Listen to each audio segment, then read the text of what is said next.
Welcome to the July 8th, 2025 City of Bloomfield Hills City Commission meeting. Please rise to say the Pledge of Allegiance.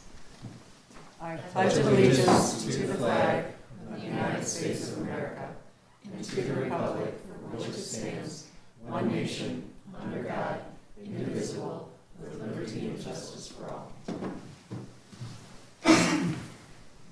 Okay, we'll now review the consent agenda. Any questions or discussion for the items listed?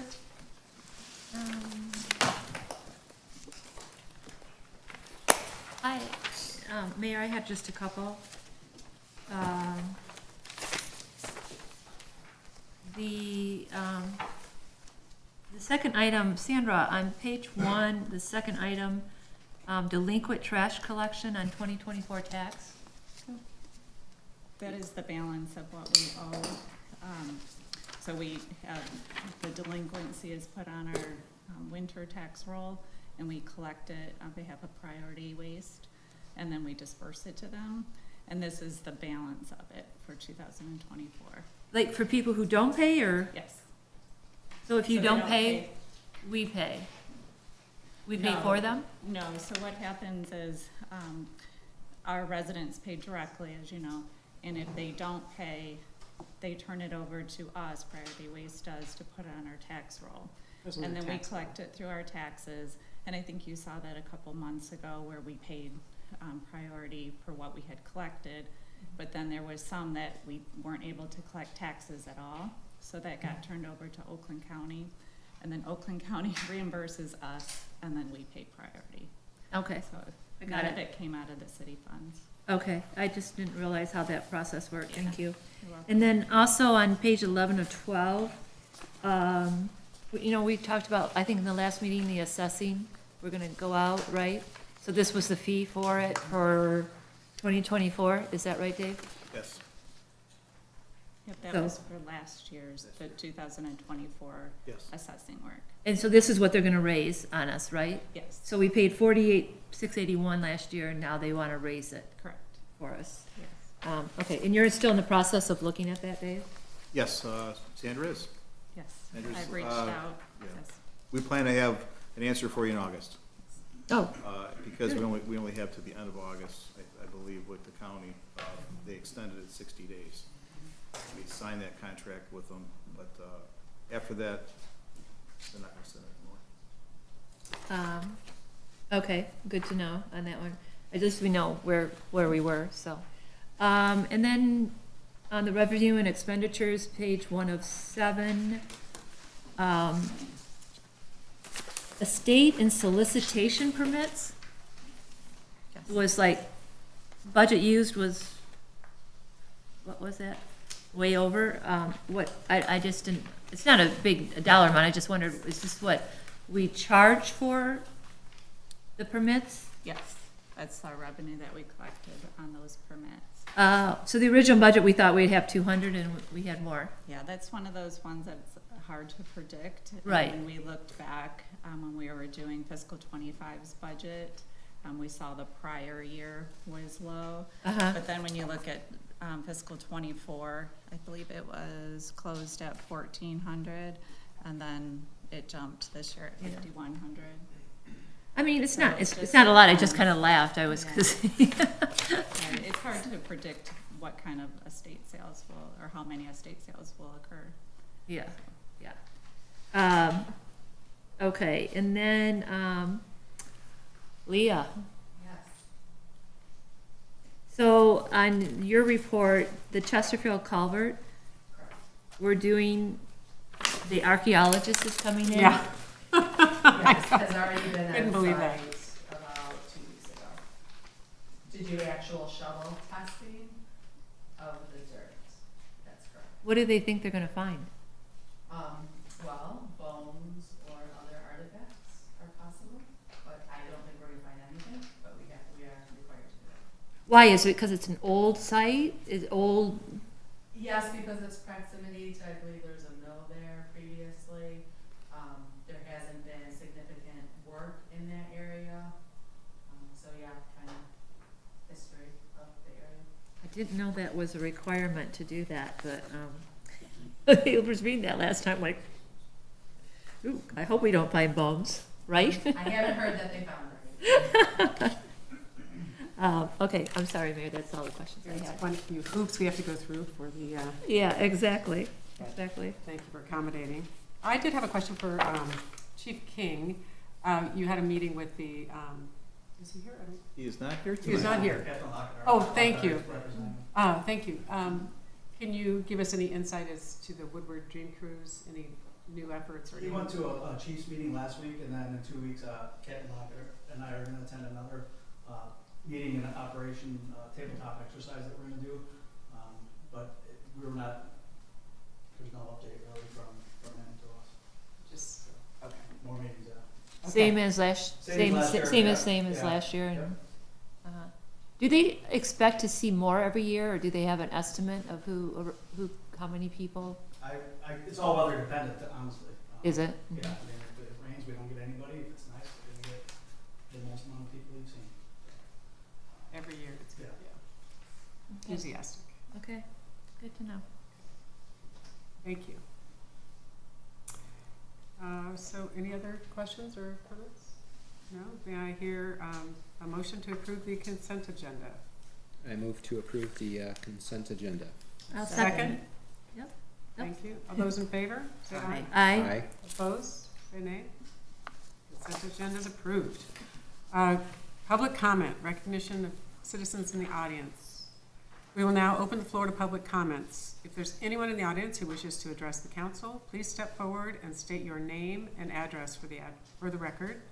And please limit your remarks to 3 minutes. Thank you. Great. Moving along, the commission will now hear the introduction of Public Safety Officer Scott Witkowski.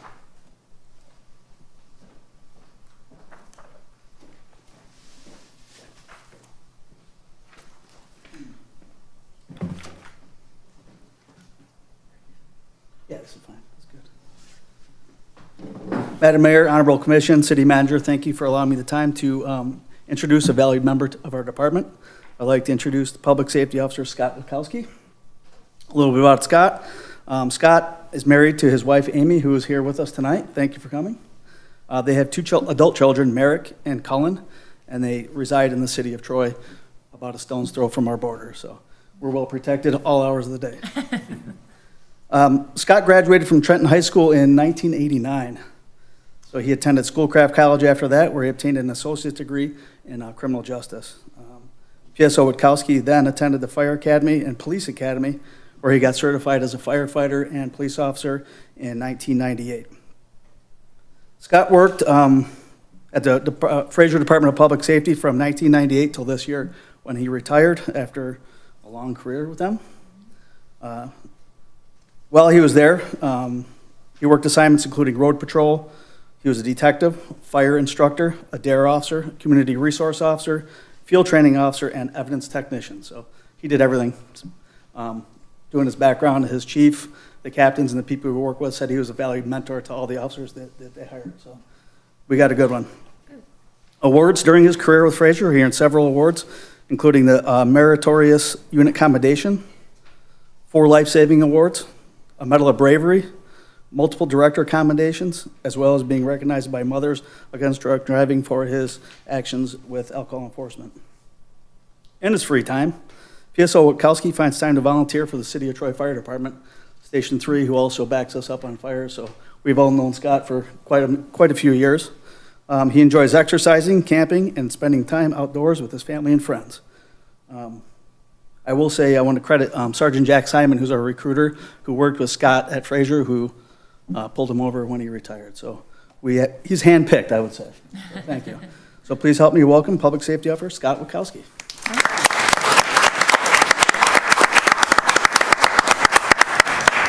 And his wife wants to pin his badge on his chest. So. Congrats again.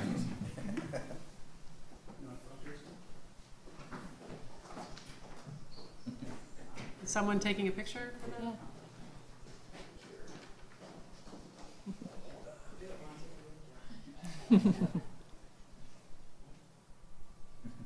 Don't pick them.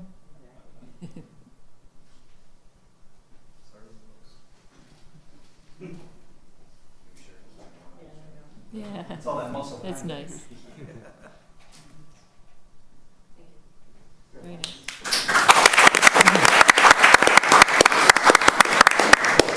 Welcome. Glad to have you part of the team. The commission will now consider results of the RFP for the 2025 sanitary sewer rehab project and the award of the bid. Mayor, we're going to have our city engineer, Leah Michaels, discuss the bid process and why we chose, or why we are recommending that you choose the lowest bidder. Great, thank you. Leah Michaels with HRC to talk about the sanitary sewer maintenance project. So just wanted to refresh everyone's memory. Back in 2022, the city had applied for an Oakland County Government Critical Infrastructure Grant that they were awarded. So the grant, the total funded amount was $100,000, with the city putting in a local match of $100,000. So a total project cost of $200,000. If you recall, we initially did that to help the city fund their water service line verification program that was required. And with that, the city had completed some local verifications and found that there were no lead service lines within the city. So that was part of the grant tasks that were completed. Another portion of the grant was used to fund some planning efforts on some sanitary sewer maintenance work within the city, which is what I'm going to discuss tonight. And then there's still one more part of this, which is completing a water system long-term redundancy and emergency operations plan. That is something that HRC is currently working on, and we'll be back at a future meeting to discuss the results. But that is just kicking off now, so it'll be a little while before that comes back. So the sanitary sewer planning project, every year, Oakland County WRC does maintain their sanitary sewers. They perform video inspections and are constantly reviewing the sanitary sewers and how they're doing throughout the city. So they do maintain the system on behalf of the city. So if there are immediate needs that need to be addressed, WRC does take care of that with their as-needed contractor. But as far as maintenance work, that's something that the city has always taken on themselves. So we received information from WRC about 2 years ago that showed a list of locations of concern that some maintenance work should be considered on it. So over the last year and a half or so, HRC has assessed that, and with the help of city staff, has put together a bid package of maintenance work to be performed on sanitary sewers really throughout the city. So this is a map that highlights all the locations. I know it's hard to see because there's a lot of little spots, but just wanted to point out that this work is really throughout the city. Different locations, different type of work.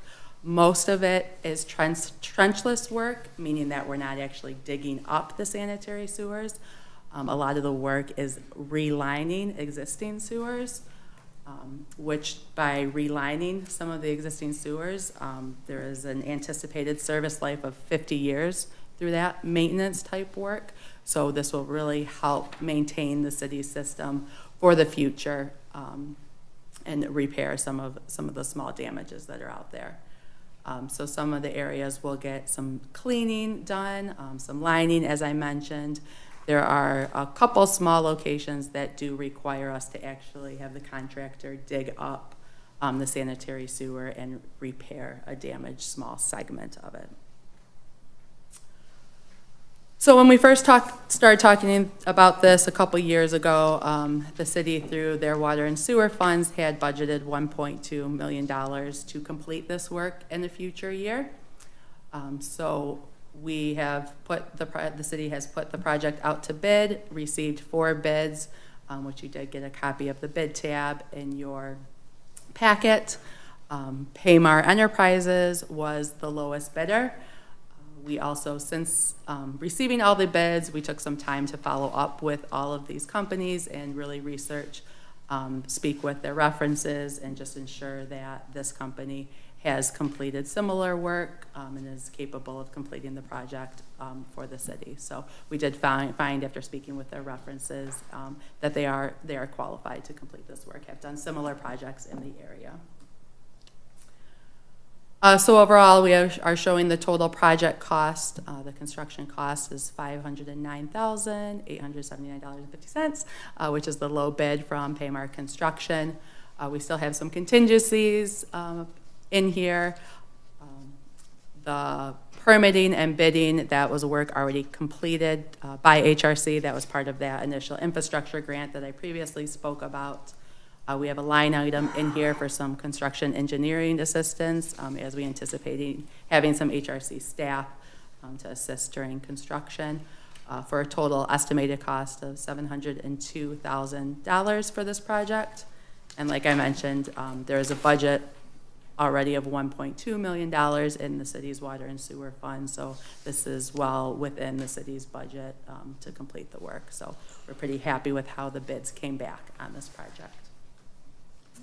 So what we're asking today is for the commission to consider allowing the city manager to sign the contract books on behalf of the city to bring Paymar on contract to start this project. So with that, I'm happy to open questions. Leah, do we have a contract? Have they given us one? Or? We do not. We need to request insurance information and complete the contract books. We have not done that at this point. We are waiting tonight for approval to move forward with that process with Paymar. But it'll be on their form, probably? We have a contract book that they need to sign. They need to sign Yes. our form. Ours, yes. Good, okay. And provide insurance. Leah, the lining method, is that the same for each of the quotes? I mean, as far as how they were going to line the Yeah, the pipes? the contract book had very specific specifications that meet the city's requirement as well as Oakland County. So they were all bidding on the same thing. And, and Yes. what is the lining? What, like, can you give me an idea of the construction of that? Is it like an epoxy type thing, or is it an actual physical lining that's pushed in? Or Yep. So this. you know, earth moving, whatever, and you get an offset in the line. Yeah, Does it so work for those are that? locations that we can't line them, Okay. so there are a couple, like spot repair locations, and a couple that we do have to actually dig up to repair. Okay. And it's exactly for that reason, because the lining won't go in very smooth, so. It's like orthoscopic surgery versus. I found it interesting that of the 4 people, 3 pretty much in line. This other one, I mean, it's like more than double. Did they just not want the Missed business? the boat. Please go ahead. No, I can't make it. Okay, I'd like to make a motion to approve the selection of Palmar Enterprises from New Haven, Michigan, for the quote they gave us to conduct the 2025 sanitary rehabilitation project within the city, within the budget amount. Is that 72, and we're gonna stay within the 72, you think? Yeah. 72, 720,000. yeah, 720,000. Total project cost. Yes, was not to exceed the 720,000 project cost. Is that But okay? Paymar's is just the 508. Yeah, that's that, the total cost is 7. Other components. Yeah. I'm thinking of you, Sandra, if it goes over or whatever, we would just do a budget amendment. Actually, in the budget, we budgeted 1.2. because So that's we're what fine. we thought. Okay. Yeah, we budgeted. All right, okay, good. Somebody Okay. like to second? Could we add that they're subject to their providing the necessary insurance certificates and signing the contract book? Yeah, I agree with that. Mhm. Okay. Someone like to second? I second that. Those in favor, say aye. Aye. Anyone opposed, say no. Okay, the selection is approved. Thank you. Thank you. Appreciate it. Okay, the commission will now consider the 2026 road rehabilitation project funding. Thank you, Mayor. I wanted to bring up the use of Cadillac asphalt to the commission. We had a 3-year contract from 2020 to 2023 with Cadillac asphalt, or actually, they were the winning bid on hot mix asphalt. And so their pricing stayed for 3 years, and they extended it for 2024. But now we're into 2025, and although I think we can extend it because the conditions of the contract will stay and the pricing's there, I asked HRC to look at the current asphalt paving costs throughout the county, throughout the area for like projects, because I was concerned that we're kind of butting up against our purchasing policy. Although I think it's appropriate to continue to use Cadillac asphalt, because to put this out to bid or request proposals, RFPs, it will cost probably $15,000 to $20,000 to do so. And it didn't make sense to do that, but with just as a matter of transparency, I wanted the commission to understand what my thought process was, why I wanted to continue to use Cadillac, because of relationships, because they've been with us the whole way with our DPW. Their costs are the same. The costs seem to be similar to other projects in the area, but technically, I think we can continue to, I think technically we can continue to extend it, but I just wanted the commission to understand why I wasn't thinking to put this out to bid. And so I just wanted you to consider that, the commission to consider that we continue to use Cadillac for a lot of the reasons I talked about in my memo, but primarily, I think, because they've been with us this whole way as we've been improving these roads. And they've, you know, we've had our, we've learned along the way, and they've learned how to work with us along the way. They've continually been underbid, and they, I think, work really well and understand what our expectations are, not only for the roads, but actually working with our residents. So I just wanted to continue that process, but in all transparency, I wanted to bring it in front of the commission for your blessing. So I would say, I was reviewing this last night, and this is an excellent memo. Oh, thank you. It is, I had all the facts in front of me. I had, you know, usually I as a commissioner am a big, you know, proponent of going out for bid and everything, but you know, you put in here, you know, it's gonna cost us $15,000 to $20,000 to go out to bid, and the work that's involved and everything. So thank you. It was excellent. I had all the facts, and I was like, okay. It was very well done. Thank you. I also asked our DPW foreman to be here if you had any questions about the process, because really, he's the one that's dealing with this, it's not me. Well, if Jamie passes them, So, who are we to? What do you think, Jamie? I think that we should keep them, just because they do work excellent. They know what is expected with our residents, and we've had them for the last 12, 13 years doing all the roads. I can call them and they're right on whatever needs to be done. Good. That's great. It's a good And recommendation. I really Thank you. am thrilled with how you kept all the roads up in the city, and all the residents are very happy Yeah. with the road program. Jamie, you and your Thank crew did an excellent job. I hope they know how much the city residents appreciate them. Thank you. You guys. I will pass it on. Yeah. Thank you. Why does it cost $15,000 to $20,000 to go to RFP? well, that would be this is what HRC provide the information they provided me, so maybe you can explain why it costs so much. Yeah, putting together contract books and updating all the specifications, and we had some plans, pay items, it just takes hours to put everything together. Go out to bid, and if you review the bids, put the contract book together, it just starts adding up. I see. I get it. Okay, Thank you. that's good. Okay. May I hear a motion, or any more discussion? No? No, just really appreciate the transparency with it. Makes a lot of sense. Great. May I hear a motion to approve? I move we approve we approve Cadillac asphalt for the 2025-2026 budget road rehabilitation program, provided that the rate shall not exceed the budgeted $215,000 for total program costs. Second? I'll second it. Those in favor? Aye. Aye. Aye. Any opposed, say no. The motion is adopted. Okay, thank you again. Thank you. The commission will now hear a presentation from Giffords Webster and Encode Plus. Did I miss it? No.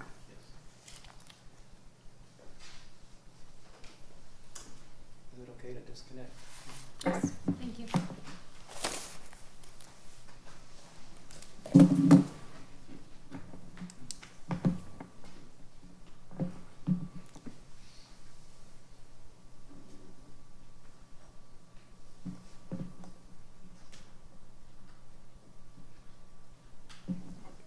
with me one second.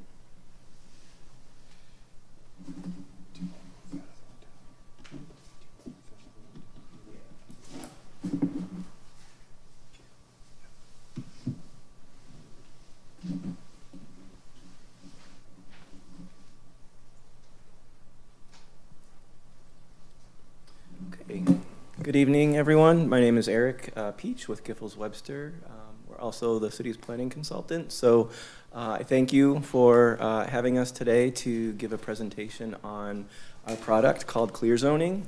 Back in March of this year, we had given an introductory presentation. My plan this evening is to kind of reiterate or go over those details once again. And then I have a demonstration presentation that I can give to show and explain and kind of dig in a little bit deeper into the product and the benefit that it serves our communities.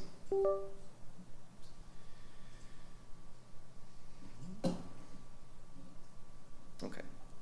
So again, in effort to help the city of Bloomfield Hills to modify or update or clarify the zoning code, Giffords Webster has a product called Clear Zoning, which takes local zoning codes and transfers them into the product of Clear Zoning, which has the ability to clarify and streamline and modify and outline to the zoning ordinance for clarification to help get all stakeholders on board, whether it's city staff, planning consultants, property owners, applicants, the whole gamut. We've received positive feedback throughout the areas where we do, where we have consultation work with Clear Zoning in the following highlighted states and growing. And so we hope that with the intentions of Bloomfield Hills, that this might be something that the city would adopt in this case for your purposes. So when we do an ordinance transformation, we're not doing a full rewrite of the ordinance. We're essentially just taking everything as it exists today and transferring it to the format of Clear Zoning. So as we do that, we'll take a reorganization of all of the information within the zoning code. We do a reformatting that is more of a streamlined, easy to follow template. We have updated graphics, so anything that's black and white, old and outdated, we have updated graphics that help visually with the document. Throughout every page, we have hyperlinks that help you navigate through the document itself, and this helps with clarifications and corrections. And then we can always certainly entertain amendments if ever those are proposed. Again, a zoning ordinance is always a living document that is open for amendments or changes, and so we can get into more details about how to go about that process once the ordinance is transferred to the Clear Zoning document. So with the reorganization, this is one of the key elements of Clear Zoning, is that all of the information within the current zoning ordinance is regrouped and reclassified into seven different sections. And so those are outlined here. So first and foremost is the purpose and intent. So it's essentially just transferring those statements and sections of the current ordinance to the first section of the Clear Zoning. The second is definitions. And within the list of definitions, we have the ability to update or modify, do additions to definitions based on the analysis that we've done in the recent past. When working with the city. The districts is also a focal point of Clear Zoning, where it fully outlines the use classifications of the different zoning districts within the community. When I go through the demonstration, it'll help clarify how that's broken down. And then for the use standards and site standards, this is basically taking all of the information within the ordinance and lumping that information within those two categories so that it's easily identifiable. A lot of the time zoning ordinances are repetitive, and you'll find a lot of use standards in different sections, where in this case we just trim the fat, and simplify it, modify it into these two sections, whether it's a use standard or a site standard. And again, you can go between your districts that you're looking at for the standards, and then easily transfer to the use standards and site standards within the document through hyperlinks. The development procedures, that section talks about site plan review, plot plan review, permitting, what items go before the Planning Commission and the Zoning Board of Appeals. And then the final section, Section 7, the administration and enforcement, is taking all that information that currently exists in the ordinance and sticking it into that section. With the reformatting, the list of permitted uses, the use and dimensional standards are simplified and reformatted for easier use. This is all information that was already discussed with you back in March. But with the reformatting, the intention is to simplify and to modify. So again, in heavily text ordinances where you find a lot of heavy text that could be confusing to the reader, our intention with clear zoning is to take something like this, which is a snapshot of the current ordinance, and simplifying it in easy to read, easy to understand, user-friendly format. And so that's essentially the underlying intention of clear zoning. With the updated graphics, we have full color graphics. This is all included in the itemized quote. These are more easily understood and replicated, so we're consistent in our graphics. We have a great graphics team that can tailor the graphics that are needed per community, that are tailored to each and every one of our clients. So for example, what's old and gray on the left side of the screen, we can modify it in color graphics, easy to read, easy to follow, clear and concise. And I think that this would be very helpful in Bloomfield Hills, where we have a lot of lots that are not your standard rectangle, but where establishing the yard determination graphics would be helpful to kind of give a focus on that within the clear zoning document, to give a heads up, so to speak, when a user is moving forward with researching their property or their client's property. So we can get into more of that shortly.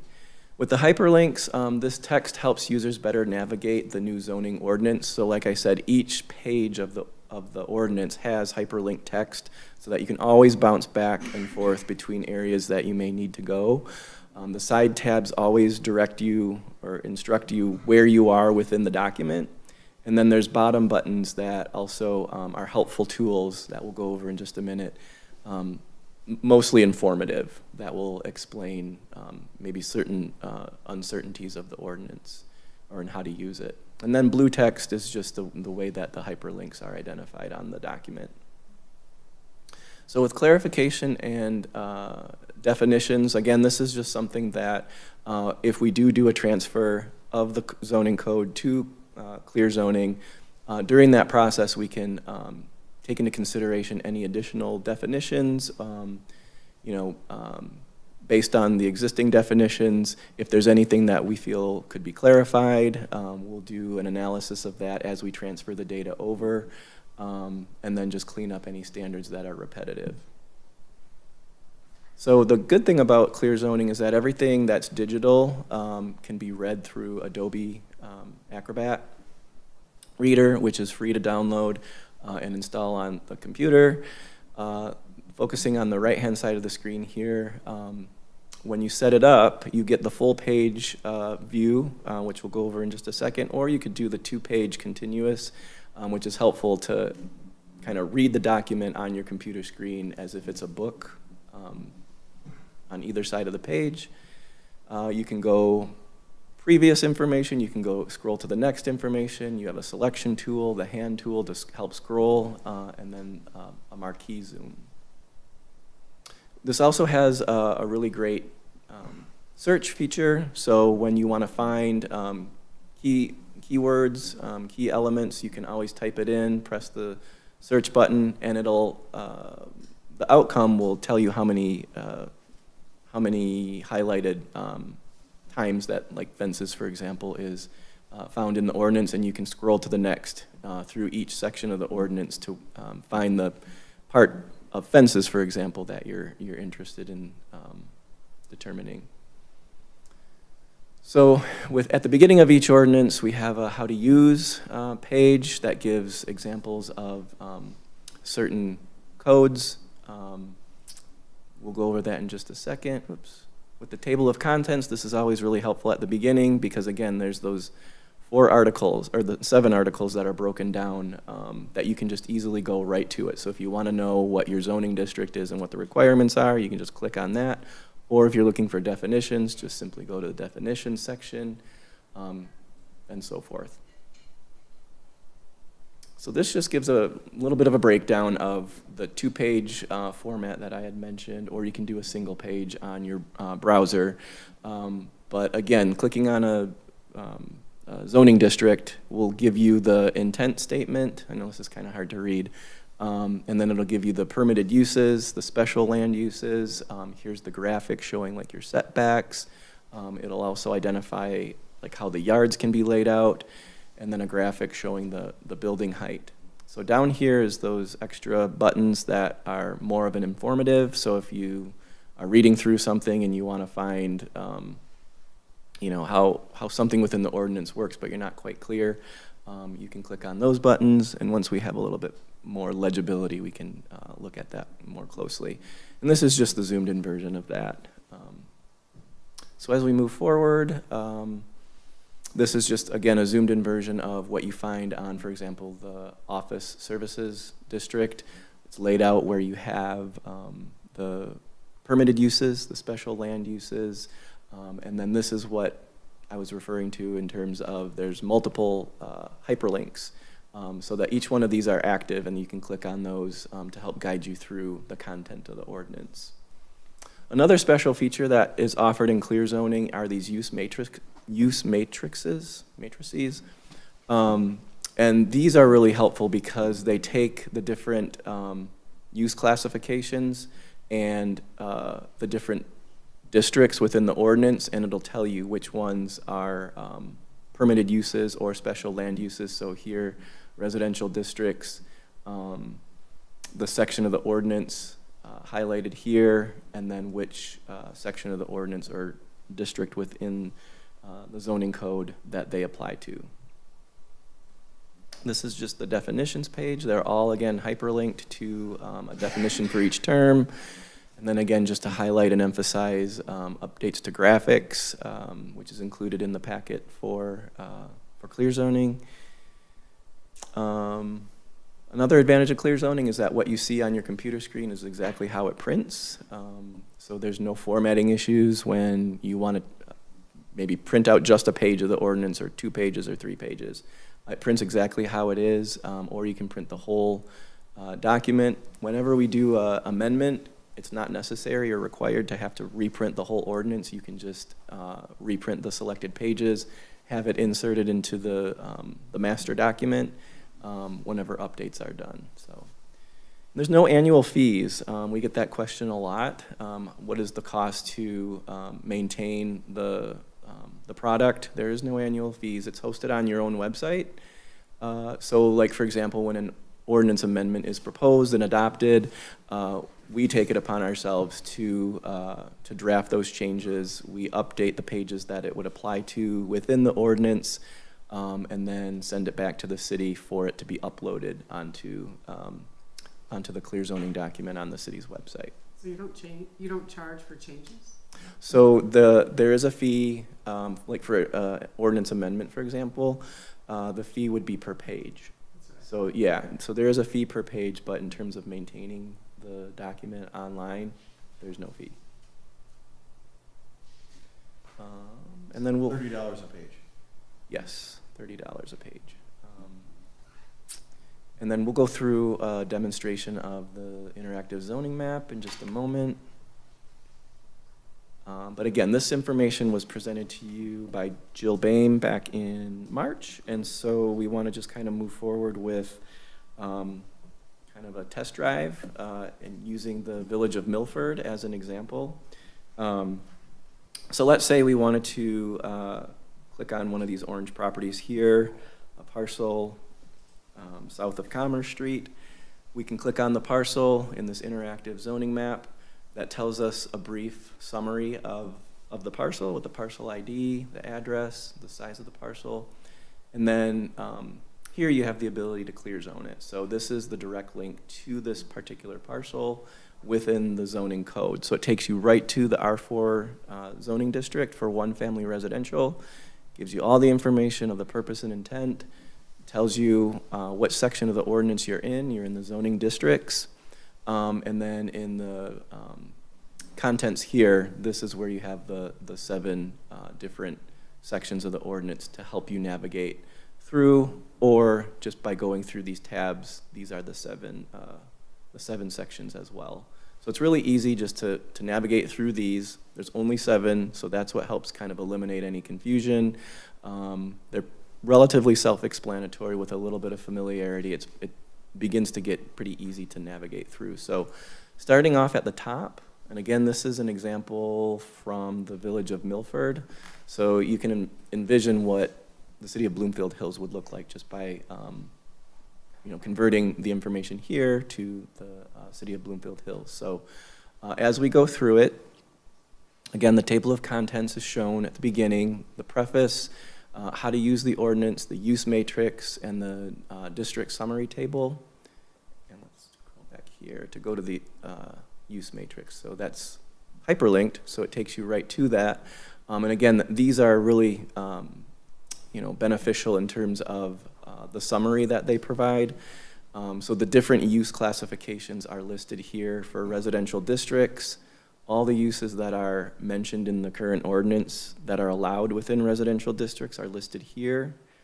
And then each of the districts is highlighted in the columns to the right. And so whether it has a P for principally permitted uses, it'll be marked with a P, or if it's a special land use, it'll be marked with an S. So that's a helpful tool. It's for both residential and commercial, those use matrices.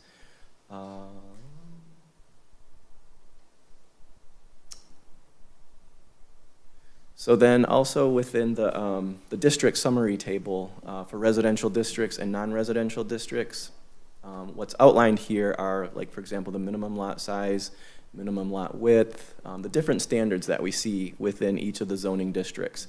And with these tables, it sets them up side by side so that you can compare and get a better understanding of the advancement from going from an R1 zone to an RT zoning district, and compare like what the minimum lot area is, how the minimum lot width is in comparison to one another, and so forth. So this is a useful tool to help kind of give a snapshot and an understanding, like if we're ever talking about the R1 district for a project on the Planning Commission, and the Planning Commission is preparing for their meeting, we typically see a lot of A3 zoning district, and we kind of have that memorized, but how does that compare to an A1 zoning district? And so it'd be helpful to kind of just refer to this and get a better understanding for the difference between. So a lot of the times when I give my presentation to say, such and such a site is zoned A3, the A3 zoning district standards apply, this is a good way to kind of understand from a summary standpoint of the difference between the districts. And then the clear zoning document will have a zoning map, so whether or not a community can opt out of the interactive zoning map, but in any case, we'll have the zoning district, the zoning map included within the clear zoning document, so that if this page, for example, was ever wanting to be printed, it'll be included in the clear zoning document to do so. Do we have to ask permission for every residence To, be included? for like the parcel? No, so it's just it's basically like how the Oakland County parcel map currently exists. It's similar to that, where it's just clicking on a parcel and it's not giving any personal information or anything. It's just identifying the parcel What the itself. parcel is. Yeah, the size, what That's it's. public information. It's public Yeah. information, and it's just linking the summary the little summary table that you get, it's linking it to the clear zoning document. So it's an easy access to get right to the zoning document through clear zoning, and going through all of the established information that way, through those 7 different categories. That's an extra cost, though. The interactive zoning map is, yes, so that's in addition to the clear zoning package itself. How much is it, yeah? It's $1,200, I'm looking at the Yep. proposal. $1,200 in maintenance of the zoning layer will be charged at our hourly rate, so. What does that mean? What do you mean? So, they would do the GIS map, like he clicked on it, Mm-hmm. but if we have to modify, it has to be modified, they'd have to modify it for us, and then they would charge us per hour, whatever their hourly rate is, so, Right. $180 an hour, or whatever it is. And that's only if it's ever, sorry? How many hours would it take? Well, so it's my understanding that the $1,200 for the interactive zoning map, which is optional, is setting it up initially. So the $1,200 goes to our GIS team to set up the interactive zoning map. So then in terms of maintenance or making any changes to that, how often does the zoning ordinance change? I don't think it's ever happened since I've been on board. So if we approve a zoning change, then it would change on this? And Yes. We'd have to call you and get it changed. We couldn't do it Yeah, we'll be a ourselves. part of that process as the planning consultant, and so then we will take that updated information to our GIS team, and they'll update the map. It's a relatively simple process and pretty straightforward process. So the time allotted, I checked with our GIS. You're right, we don't really rezone, so once it's done, it's done. Yeah, we haven't The- rezoned. We hope we don't, yeah. So the interactive map would be probably the same, it's been the same for the last, how many years, so. Right. Okay. Is there a maintenance charge for the interactive? No, and that's, so it's my understanding that the county has the ability to host, and I could be misspeaking in terms of the details of this, but Oakland County has a special connection with Esri, the GIS software, where you'll host the map on your website, but through the county. And I can get more detailed information on that. But in terms of the cost for the product, upfront it would be the $1,200 to implement the interactive map with clear zoning. If you didn't want to go that route, then the $1,200 would not apply to the overall clear zoning package. So I am a huge proponent of definitions.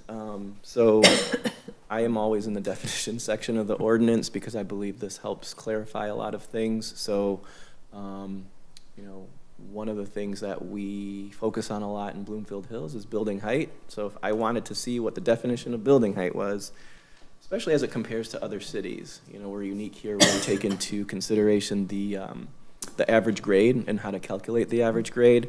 So we feel that, you know, having an update to the ordinance in this sense with some visual representation would be a huge benefit to the city in helping get in front of how to measure the overall height of structures. So again, having the link at my fingertips to go to definitions for building height, for, you know, if we define what average grade is, we can toggle back and forth between. Do you have any cities that you do this for that has that algebraic equation? No. How would you implement that on, or? I think that's something that we would really sit down and focus on, because I think that would be also another big benefit to being able to implement that somehow. Because that's very challenging to Yes. anybody trying to build. Yeah. Would you charge us more to implement that and make that calculation available on this? Not necessarily, but that would be something. So one of the things we would need clarification on is whether or not to do a zoning audit. And I think it may have been discussed at the last meeting. The quote within the package here is for a zoning audit to be done.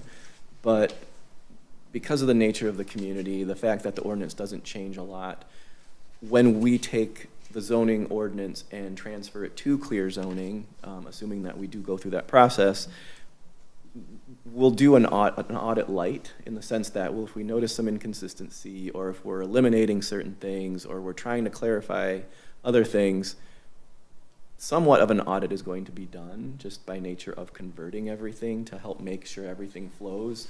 And so in that sense, something like the algebraic setback analysis could potentially be integrated into that transition. Whether or not it would be an added cost at this point, I'm not entirely sure, but it's something that we could certainly work I think with it'd be you really on. important to incorporate Yes, All right. absolutely. I would like to know what you would charge or if. Okay. if you- Or if it's included, yeah, Mhm. sure, okay. Was it, we always have conversations during the planning meetings about how to calculate the algebraic, and it's Mhm. just, Can you calculate the algebraic formula on a PDF format? Well, so that's what my I, concern is that they. I don't know if you can. that's what's not clear about, to what extent can we go with the algebraic setback? I'm just wondering if that's what if you're asking if we can click on something for algebraic formula on a PDF, I don't know. I don't think, yeah. Right, in terms of like a formula that would, instantly calculate, I'm not sure that we would have that capability. But in terms of simplifying and clarifying and just kind of Okay. getting on top of that concept, From a definition standpoint. from a definitions and then just where it would fit in the ordinance to maybe give some emphasis to that. I don't know at this point in time, it's kind of the tip of the iceberg, but once we get into it, if there's anything that we can do to help make that process easier for everybody, I think it would save a lot of time and resources, at office hours and that sort of thing, so planning commission meetings even. So this is an example of the definitions page. Moving on to section 3, article 3. This is where the zoning districts are established. So all of the A districts for the residential that we deal a lot with here, lesser extent the commercial, but it's all included within the zoning districts of section 3. Section 4, again, this is where all of the use standards that are within the ordinance are located. So junkyards, hospitals, gasoline service station, fire stations, daycare centers, car sales. So all the uses that are spelled out within the Bloomfield Hills zoning ordinance is streamlined here in alphabetical order down the line. And again, places of worship, well, what does that mean? So you click on the hyperlink and it takes you to the places of worship and the description and just simplifies how it fits into the ordinance. And again, we're in the use standards tab, moving on to Article 5, the site standards. So this would be important here because we're always talking about accessory buildings and structures. We'll talk about swimming pools and accessory elements. One of the big topics of discussion lately is landscaping and plant materials, fences, signs, if there's any mention of signs, but that has its own ordinance. Canopies and awnings, lightings, that's all simplified into this section. So, looking at the lighting standards for any project, it has its own category under 5.7. And so again, it's just very helpful in keeping everything accessible in an easy format, easy layout. We can stick in tables where it's appropriate. And again, these tabs down here, this will take you back to the map. This one here takes you to the use matrix. And this one's the information and how to use the ordinance. So, as the community or staff familiarizes themselves with the product, this is a really helpful way to navigate and understand the intent or the vision of the clear zoning document and how it's different than, say, Municode or how ordinances are drafted out otherwise. And then this takes you home. Again, if you had the interactive map, the link there would take you back to that. But we're going to stay on the zoning ordinance here and go to the last two, which is, oops. Sorry. Okay. So Article 6 is development procedures. So this is where we have information on site plan review, condominium development, the special land uses. We don't see a whole lot of that here, but where it's mentioned in the ordinance, this is where it would be sectioned within Section 6. Community impact studies that the city of Milford has. And then last but not least, administrative and enforcement. So this talks about your plot plan, building regulations, a list of amendments as those come across, which again is very rare. You can put your fees in here, information on the planning commission. So it's all inclusive of everything that's in the current zoning ordinance. It's not eliminating anything. We do zoning rewrites, and just a total transfer, just depending on the community and what the needs of the community are. But in this case, we're just seeking for clarification, a tool that's useful to help with our community members, our staff. We get a lot of positive feedback from our communities and the users of the clear zoning ordinances within those communities that enjoy the simplicity of this document and how it's easy to navigate. And I think it would be something that during our office hours especially would be very beneficial to be able to show and demonstrate and teach and coach our applicants through in terms of saving our time during those office hours meeting and getting to the information within the ordinance, again, in a clear and concise way. So, be happy to take any questions or go through any more information as you see fit. Are the graphics included in the cost? Is it like unlimited graphics, or is there some number of graphics that we're entitled to? Yes, so the graphics are included, and it's basically where you saw graphics located like within each one of these sections. So like for R1, for example, you have a graphic for the yard and the setbacks, the building height, and those types of things. So those are all included. Any additional, there may be a minimal fee that, in addition to what's itemized on the itemized budget sheet. But these are all included, the standard per the zoning district. But again, you show a square lot. Would you be willing to at least show examples of a pie-shaped lot? Yes, I would prefer to. Long, Yes. all these different examples Mhm. of how you would apply. Yes, yeah, absolutely. And I think we have a pretty good grasp at Giffords Webster and the team that we have working with Bloomfield Hills that, we can put our heads together to make a good representation of something that will be effective for not only applicants, but for planning commissioners and city staff as well. And would that be included in the original quote? Yeah, it would be, well, it shouldn't be more because it would be those images that are tailored to this community. So it should be inclusive of the quote that's given. Thank you. Mhm. Eric, do you Yeah. have a contract that covers this, that we would be reviewing this? I don't know if the contract is Some sort established of, is there a yet. license agreement? Yes, yeah. Something of that nature? There will be, and I think it's been drafted. Jill has more information on that, but it's something that when she's back in the office, we can certainly. I think it's important for us to see so that we understand our ownership, what rights we have in the finished product. For example, if for whatever reason a relationship in using this terminates, Right. what happens then? Do we Right. take it over? Do we Yes. not have any rights to continue to use it? What happens? So in most cases, it's my understanding, and I don't have a whole lot of background on that, but what I understand to happen, like if the relationship was ever terminated, that the city owns the document, so it would be essentially printed off, but the access on the website would just be however you choose to maintain that last version of the document on your website, but ultimately then it would, that would cut the relationship between Giffords Webster and the city, but you would have the printout of the most recent version of clear zoning prior to the termination. That's a challenge, is we can't make any of the changes ourselves.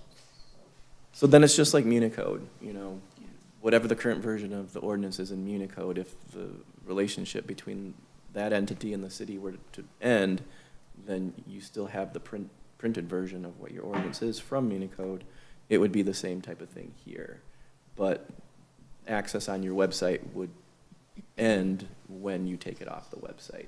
But then do you go back to Municode or do you source it through a different entity? you know, we're no longer involved in that. Could we not continue to keep it on the website? I mean, Pardon? why would you take it off the website? No, I'm just saying it's the city's property Right. to maintain it on their website, but there wouldn't be any changes that we would be couldn't- Right. making. We We're couldn't not do the involved changes. anymore. So So, these are back-end PDF, I mean, this is Adobe, right? So Yeah. the updating, this can't be that complicated.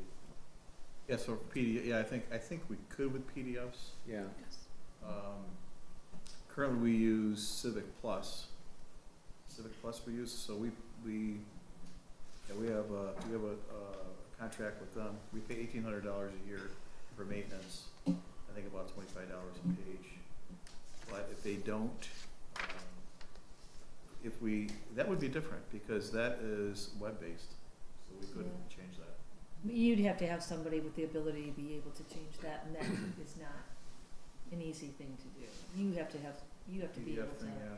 unless Amy has some secret talents we don't know about. Well, Yeah, the PDF version is, I would be able to change a PDF version. I cannot change the version that we currently have with Civic Plus. And it used to be Municode. Civic Plus bought Municode. So currently, Municode, Dave was right about the annual fee. The total annual fee for our current process is $2,900. And that's every year, and that's only one update a year. This proposal does not have an annual fee. So there's the benefit of having, I think what Eric was trying to explain is no matter who we use, if we sever that relationship, the city still has to have someone to do the code. So whether it's Giffords Webster, Encode Plus, Municode, Civic Plus, there's a platform that we have to provide the form on our website. So it's not proprietary if it's on our website and we go with another planner, they have access to this and can change it and update it? I didn't think so. No. Yeah, it's theirs. So we could only use this It's as long as theirs. we're employing you as planners. Yeah, yeah. as long as we're under contract, so it, It's what, There, can I ask Eric a question? Yeah. Do you have clients that you use clear zone, that you provide clear zoning services for, but you are not their not a city client. planner? Yes. Yes. So you can have clear zoning and not have Giffords Webster as your city planner. But, yes, but still, if we say, okay, we really don't like this, or it's not working, or people complain about it, it is your proprietary site on there. I can't imagine you would let us keep it on there and update it ourselves.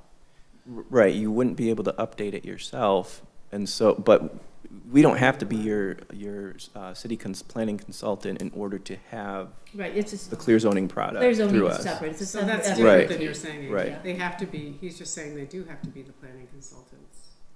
No, they don't No. have to be the. They just planner. have to, they have to give us this information, this product.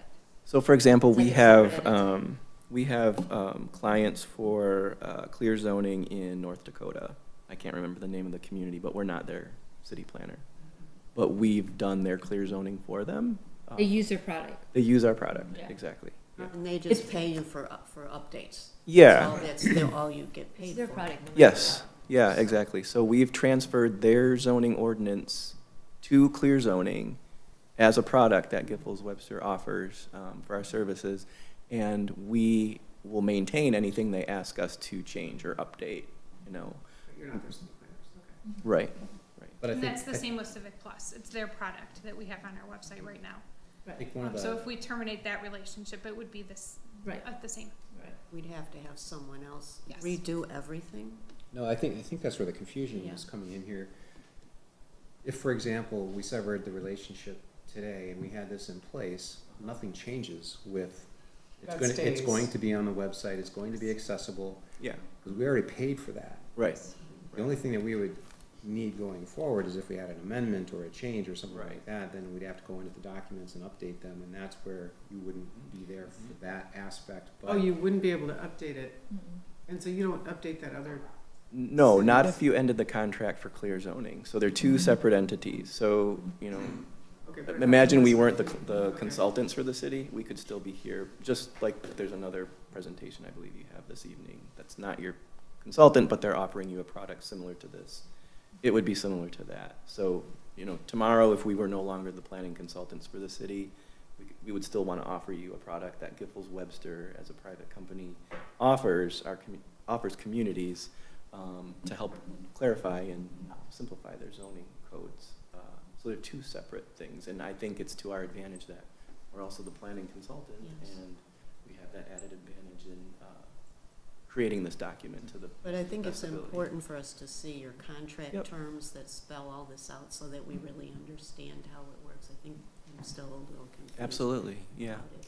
And also, I'm curious, you invented this 15 years ago, and I've been on the commission for a long time, and planning commission, and I just, this last May was the last time I heard of it. What about it? Have you had a chance to use it?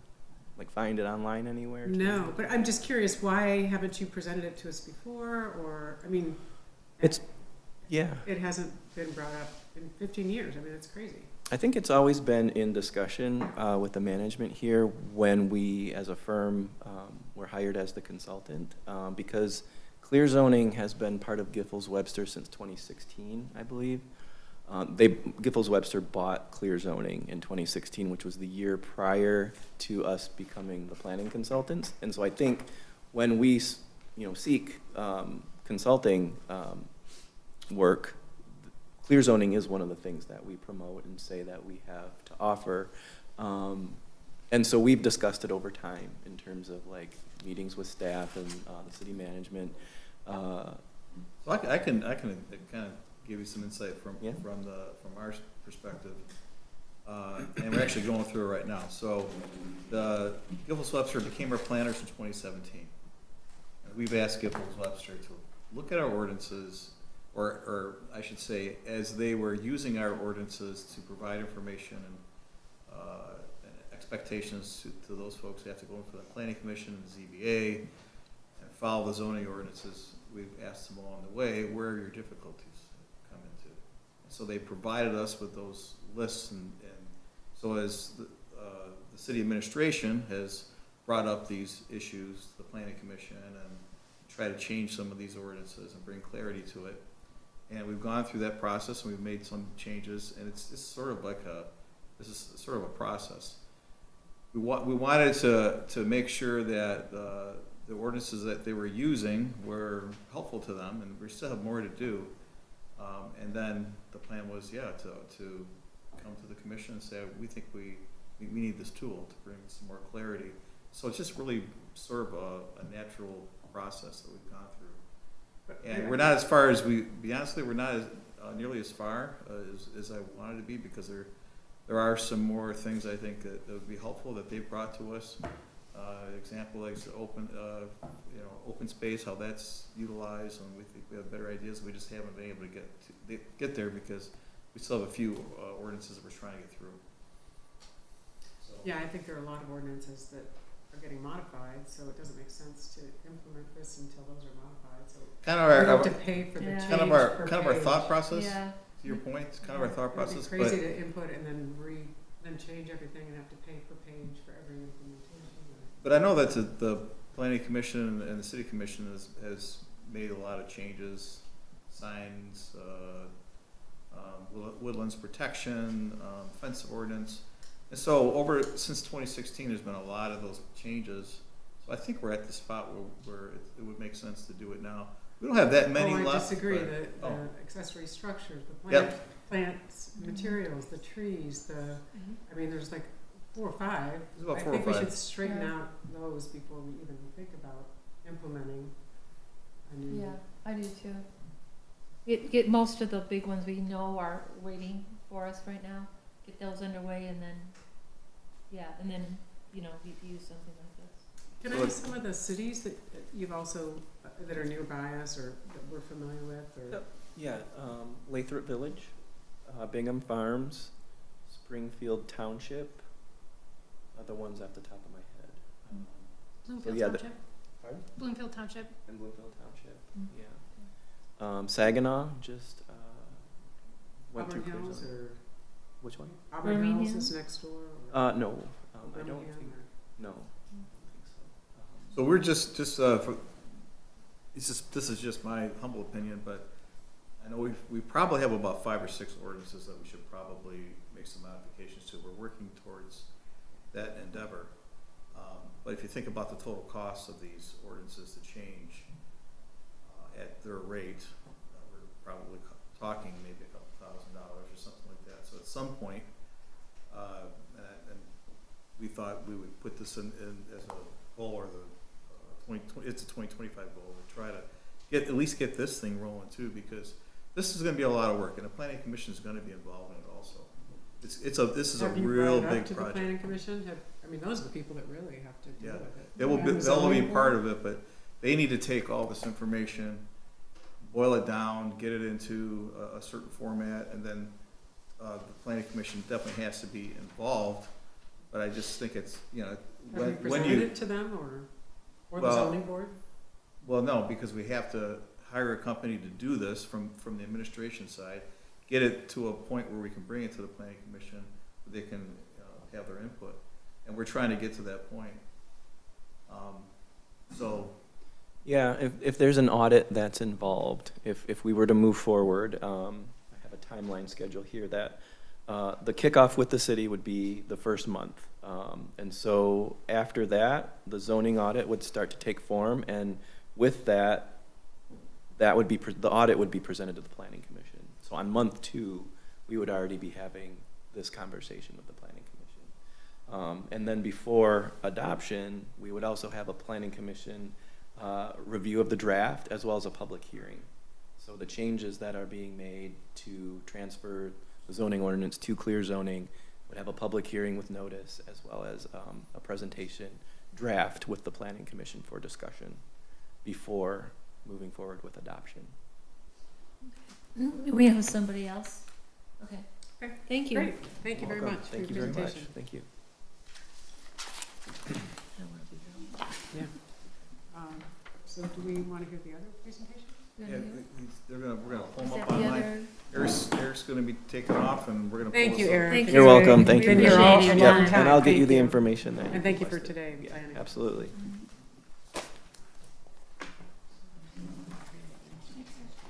Yeah, it's gonna be online. Talk to him. It's gonna be right on the screen there. Oh, is he here or is he No, he's in Texas. in Texas? Yeah, so we'll be Oh, right I'm on a like, Zoom meeting here. we're doing a Zoom meeting. Oh, we're doing a Zoom call. Oh, what a hoot. And he'll be able to share his screen with you and talk to you through it, and you'll be able to ask questions. Okay.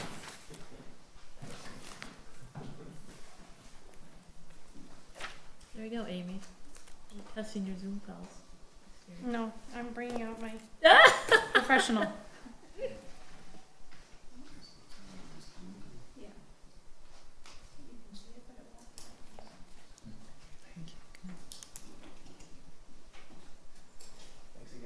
Thank you. Thank you. Thank you for your time.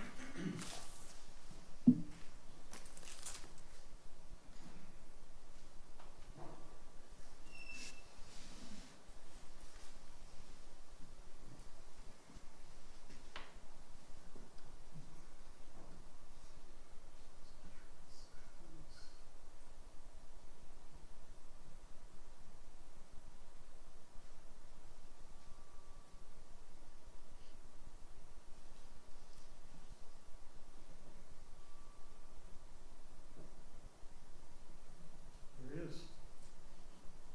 Can you hear us? I can, yes.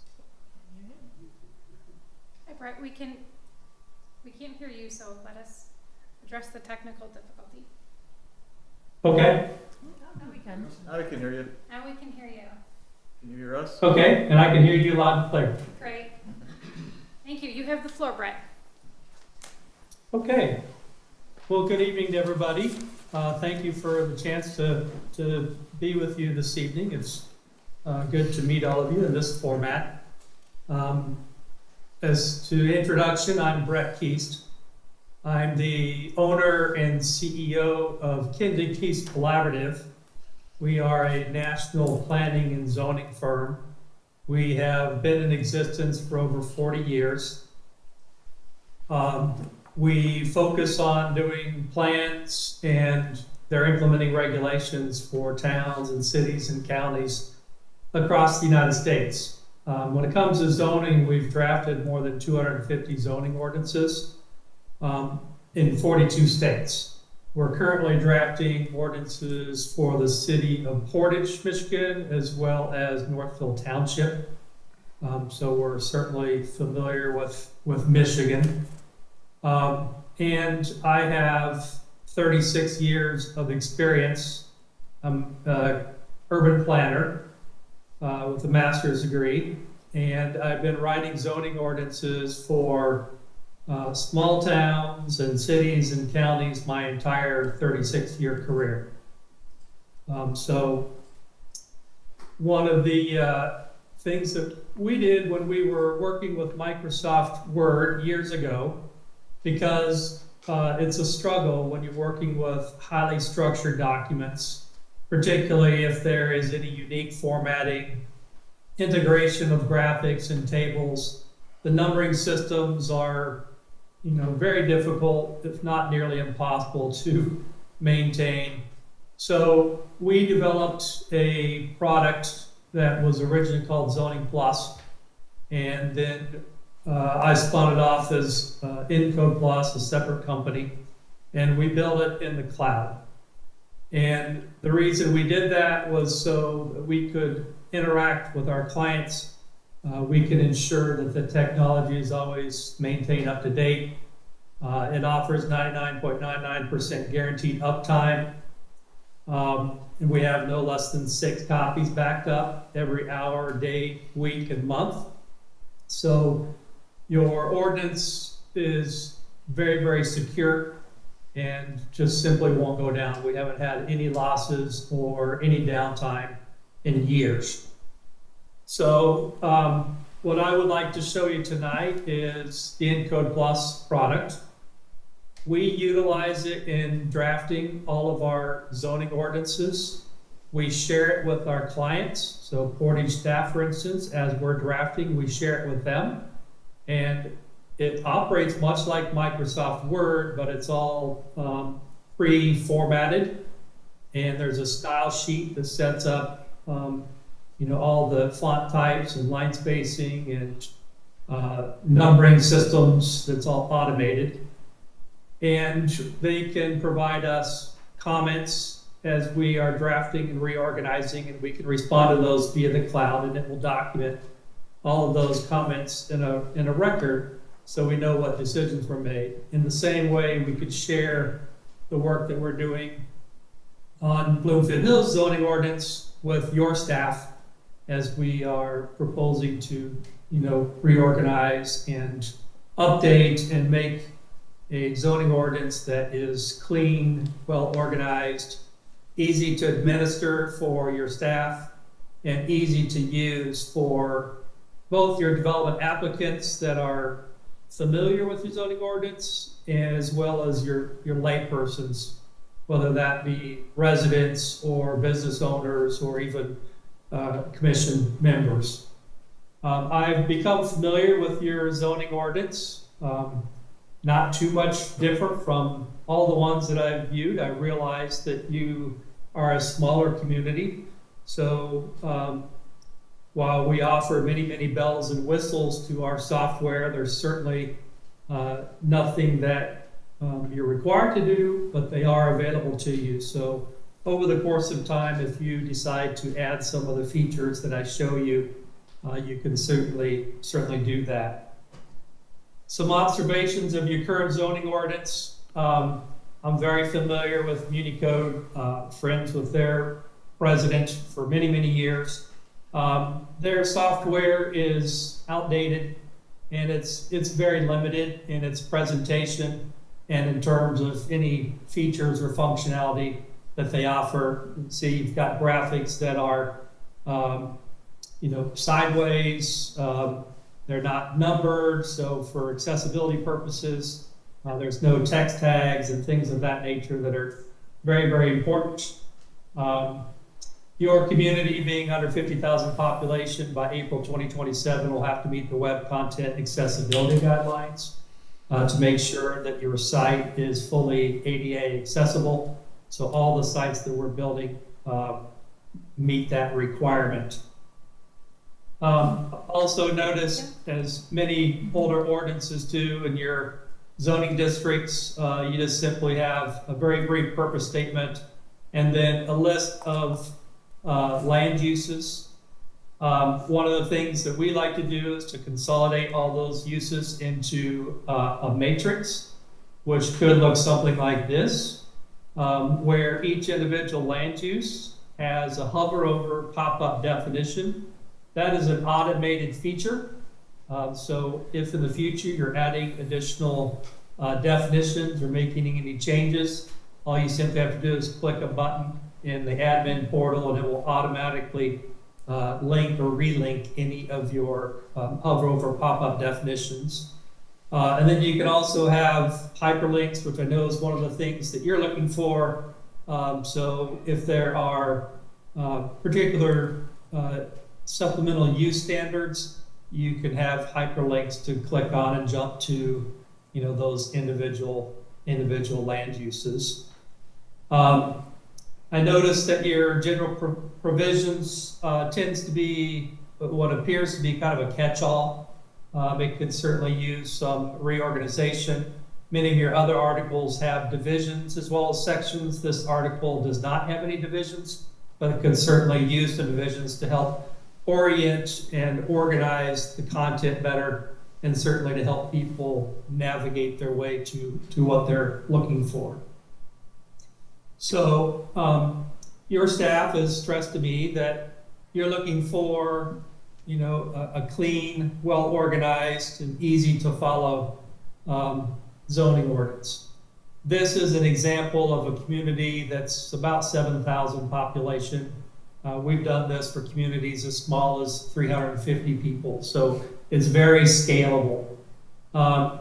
We brand it for your community, so it would be unique to your town. And then we put graphics in the background, that can be representative of your community. We can also include a sign-in. So those people who utilize this document a lot can subscribe, which is totally secure. And what that does for them is if there are any changes that are published on your zoning ordinance, it will automatically email those individuals with hyperlinks to every section that has changed. So one of the things that we do, if we are helping you with the codification, you have two choices. You can manage the code for your ordinance entirely yourself, and we train you on how to do that.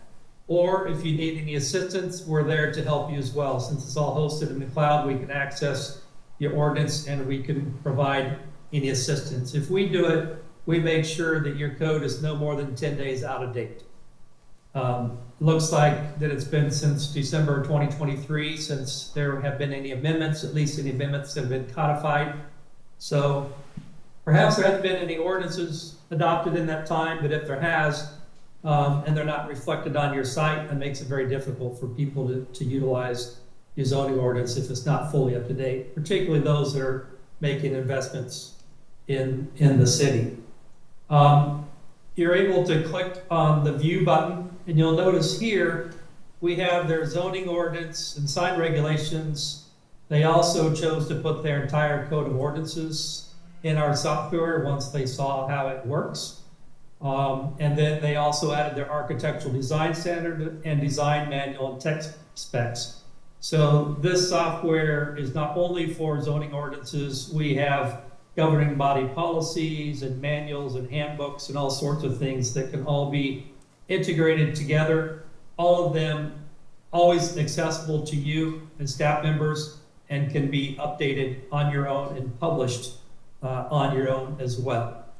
So if I go into the zoning ordinance, table of contents down the side, you will see that it's very clean and straightforward. We have the hover over pop-up definitions. Their zoning ordinance, like yours, is a lot of text, doesn't have a lot of graphics. And they wanted to keep it, fairly simple without a lot of, color or other types of branding. So it's very, very functional. If we look at their architectural design standards, you can see how graphics can be integrated into the ordinance as well as photos and things of that nature. One of the things that you asked for is to help build graphics. And we have a library of literally hundreds of graphics that we have developed for cities all over the country. Many of those are kind of stock graphics for, setbacks and building heights and things of that nature. Others are customized to help people understand certain regulations. So we can provide a number of graphics for you to help illustrate your standards. All of those graphics reside in a library that's accessible to you. They're very easy to place in the document or to replace in the document. And we provide all those graphics to you. So if you want to update them at a later point, you can.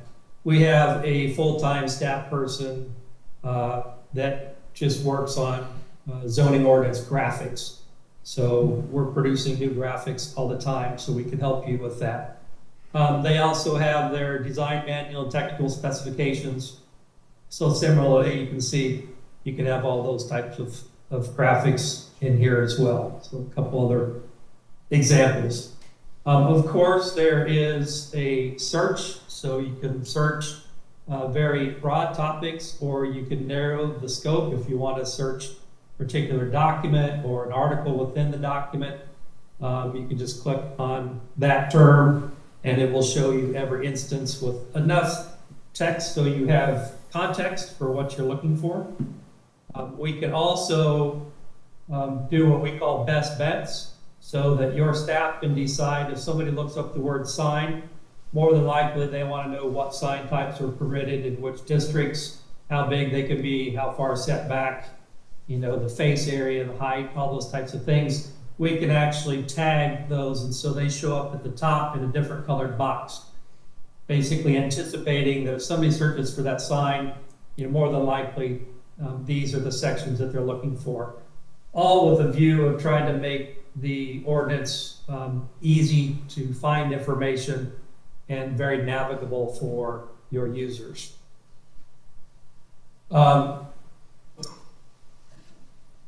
We have also, we keep archives. So these archives are by ordinance. So we can go back in time. We have several communities that we've gone back. We're doing one right now back to the 1970s, and we're bringing every single ordinance forward so they have a full electronic history of every ordinance since they adopted zoning. And you can also search them by date. So this is unique, whereby we can go in and say, what was the ordinance back in 2023 on, July 5th, and we can bring up the ordinance as of that date. It provides archive copies, so there's no mistaking it with the official version, and it has all the same functionality with hyperlinks between sections, hover over, pop-up definitions, etc. So this allows your staff to do research for nonconformities, to go back and see what the regulations were at points in history. So that's what we call historic archiving. That's available to you if you want. It's not included in our proposal, but it is a very popular feature. And then also, this would be included tables that are created for your ordinance, such as you have your dimensional standards table would be included in a quick tables like this, as well as if we do a table of all your land uses and districts and where they're permitted, could be organized like this, sign standards, so that somebody doesn't have to search through a table of contents to try to find tables that they may refer to often. This includes your staff. So we would build those. If the ordinance is updated and published, these automatically update. So there's no additional work necessary. Let me pause there real quick to see if there are any questions thus far. Yes, we have a unusual calculation that people that are gonna build need to abide by. How would you describe it, Dave? Algebraic formula? Algebraic formula, but it's simple if it's a square lot, but it's very unique. It's like a balloon, you push, squeeze it in. It's very difficult for people building to grasp. Would it be possible to implement something on the website that would have the algebraic calculation, something they could input and learn from? See if That's a great question. So we build calculators, which are exactly for that reason. Any quantifiable standard that is difficult to interpret or apply. Here are some examples. These are a lot of different calculators that we have built over time. Of course, we don't have anything like that per se, but we can certainly build it. We do custom calculators as well as typical ones. So just an example, somebody can choose that they're building in a general residential district. They're doing a conventional residential subdivision. Say they're doing, say we're doing 50 acres, and they can calculate, and it will tell them, the minimum lot area in that zoning district, how many dwelling units they can get, if they have buffer yard standards, required open space, any other standards like that, it all calculates it for you, and then gives you hyperlinks to the applicable sections of your zoning ordinance. And in some cases, there might be specific notes if there's any clarifications or references that they need to understand. So that would be one way of doing it. That would be quantitative. We have another tool that we could do as well. This is a little more involved and sophisticated, but we do it often. So get to I was going to show you this anyway. We also have GIS, and we produce full online interactive GIS maps. And these are dynamically integrated with the text of your zoning ordinance, meaning that somebody can come in and click on a parcel, and this reads information from the county assessor or appraiser office. So we bring in Google Street View, and then hyperlinks to all of the standards from your zoning ordinance or anywhere else that apply to that property. So if you want to know what the parking standards are, you can click on the parking standards, and it'll take you directly to the parking standards that are applicable to that property. And you also have all the parcel information flowing through from the county, and it will show you all of the applicable dimensional standards and land uses. The reason I show you this is because we could also possibly utilize your standards to help people visualize what that might look like. So this basically understands that this property is in which zoning district, and it understands the height, it understands each of the setbacks, and we can go in and say, we can change this to, that needs to be a rear setback, and you'll see it'll automatically adjust. And then we can look at, different options and alternatives if we want to. So if we want to increase the height, we can increase the height. So this is something that could be done that would help people understand how regulations apply to pie-shaped lots or odd-shaped lots. Does that answer your question? That'd be fantastic, yeah. Is this included in our proposal? This was not. What you asked for was to bring your zoning ordinance into a more contemporary format, reorganize it, add graphics, create hyperlinks, pop-up definitions, and make it exportable, printable, and have staff have access to it. In our proposal, we identified that we've got probably 25 different features that you can choose individually, or you can bundle them together. This would be one of them, where we could create, utilize any map data that you already have, and create a interactive online map. It doesn't have to have the 3D buildings. That's an extra step. But we can build this because it's linked directly to the text of your zoning ordinance. So if your zoning ordinance text updates, the map updates, and vice versa. Are you getting a map from the county, GIS? Yes, Yeah. that's what they get from. Yeah. Yeah, you're connecting to them, okay. How much more would it be to add a feature like this? I imagine we would probably price it special for you just because it's a small town.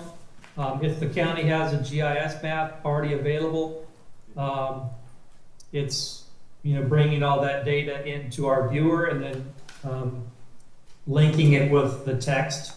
So generally, standard pricing is $4,500 for one time to basically build and set it up. And then there's also an annual fee for maintaining it. But we would look at special pricing given the size of the community and the size of your map. Yeah, it's 5 square miles. Right. It's not big. No, not at all. No, it's small.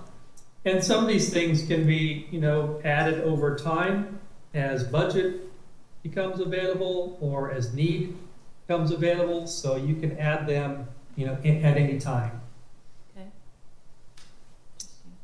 Okay. This is an example of, a lot of graphics. We've generated all of these graphics. So not that your page needs to be this intense for a community of your size, but you can just see the quality of graphics that can be built to help, illustrate different regulations and how those regulations apply, creating, tables to synthesize information rather than listing it out in text. It makes it much easier to utilize and read and to find. Let me see, before I go there, this is another option that we did not include, but is very, very popular. It's a zoning navigator. So it's custom built based upon the structure and organization of your zoning ordinance. And basically, this community decided to have their districts and uses, their development standards, and their administration procedures. So it provides a drop-down menu that's a lot easier to try to scroll down and expand folders and try to figure out what you're looking for. So you can cycle through each of those. They have development calculators. So as we were looking at the calculator we just talked about, these can be for signs, for a land use lookup tool, for parking, for development yield, really any quantifiable standard. There is an e-reader that I'll show you here momentarily, and then access to the zoning map. So this could be something else that at some point, we're really trying to focus on helping people. I already showed you a map. This is for a small community, but it operates in the same way. This is a town of, I believe, about 6,000 people.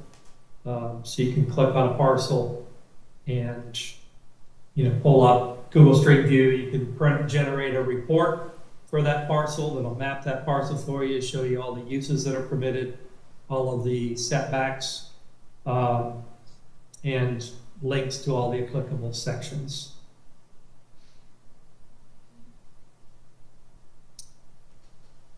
So I kind of went out of order here as I was answering questions. In terms of the back end of the software, this, you can have password protected access. As many staff members as you want could have access. We would take your current zoning ordinance and build it into this format. We can generally do that about 30 days. But the first thing we'll do is kind of work through how we would reorganize and how we would format it and how we'd set up cross-references and things of that nature. Once we do that, we would set it up and then we would train your staff so that you could maintain it and update it. And if you choose, you can do the codification and publishing as well, or we can assist you with that. So you can see it operates much like Microsoft Word. There are graphics here. The blue text is what is a link. In this case, that links to the zoning map. So it'll show you where R3 single-family constrained residential districts are in the community. We can use track changes, and we can actually publish those changes. So if we are going through and we're tweaking some of the language, making it more concise, more specific, easier to read and follow, we can do that and track changes. Then we can publish it out so the community can see, you know, how the ordinance is being modernized and improved. And then staff can be giving us comments. If they like what we're doing or want to see something changed, they can simply give us a comment. You can click on the little bubble here and it'll highlight their comments. So this is a very way for us to sit in our office and you and yours and be able to give us comments as we're working through the reorganization and cleaning up and adding graphics to your zoning ordinance. How long does it take to, you know, set this up? And I mean, how long? Is it a month? Is it 2 months? Is it? Yeah, we can pretty much from start to finish have it set up in 30 days. So that is, we can give you a series of templates that you can choose from in terms of the layout. We customize it with your logo, colors, font types, things like that. You provide us photos, we put that in there. Once we work through the organization of your zoning ordinance and amendments, then we will, actually what we would do is put your current zoning ordinance as it is into the software. And then we would use the software to reorganize and clean it up. That way you would have an archive of the ordinance as it is today. And once you adopt the new fresh version, you'd have then the new version. So you always keep a running history of all of the amendments to your ordinance. And going forward the same way, you make an amendment, that amendment is changed in the software. We actually upload a copy of that ordinance to the cloud and link it to the section. So you can access that ordinance directly from the online site. And then there is a history table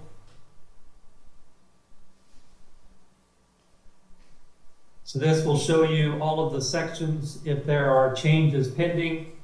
The last time that it was effective or published, we can simply come in here and say that we want to change the effective date to today. And change that. You'll see it just changed to July 8th. And we come in and we say we want to approve the changes. And it will put it in the queue down here at the bottom to be published. And then we can publish. And we've got a series of warnings, things built in. We'll identify all the ordinances that have previously amended this section. You can add any notes if you want to. And then when you hit publish, it's live online. We have different permissions and authorities, so not anybody can publish online. It's restricted to whoever that is on staff or us if you want us to assist you with that.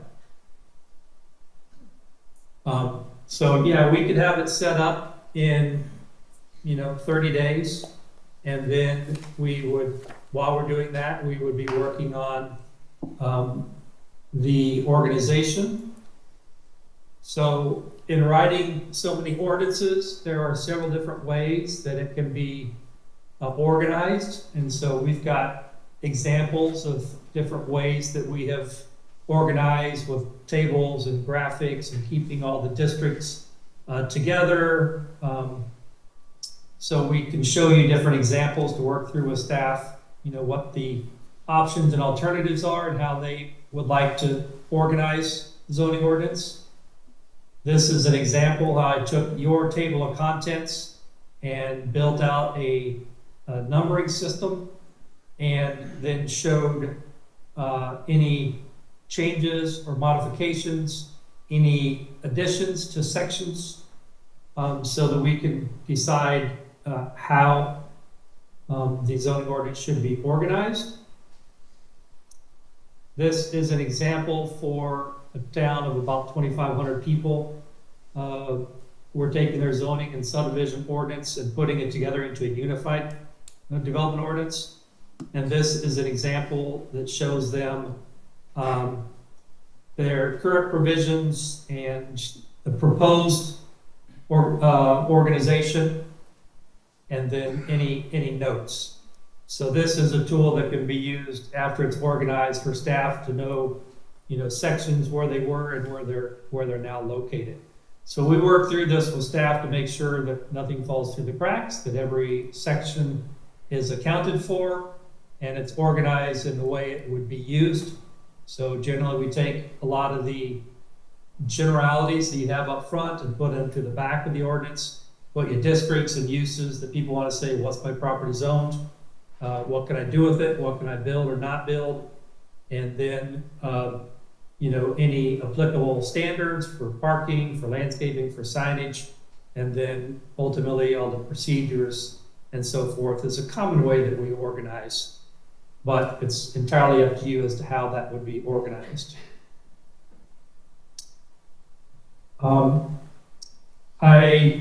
One of the things you asked for in your RFP was to clarify language. So this is an example where we used track changes to make sure that the standards are more articulate so that there are no questions of what something means, or there is gray areas that aren't clear, that puts your staff in a compromised position, makes it difficult for your planning commission, and perhaps too many things coming to the city commission because they weren't clear in the ordinance.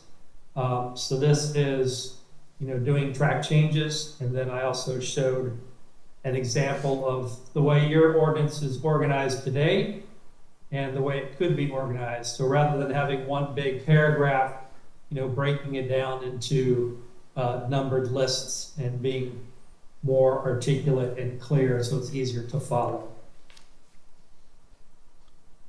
Are there any questions to this point?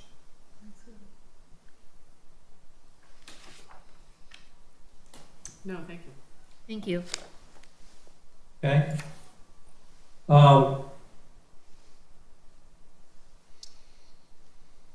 So to go through, we would basically create a page that's unique for you. It's hosted on the internet and it's available within the cloud. That has the advantage of giving you 24/7 access from anywhere at any time. You have full backups always available to you and the full history of all the archives. We can create the current ordinance and then archive it with the new updated and improved modernized ordinance. You have full search across the entire document or other documents as well. And that search can be tailored by section.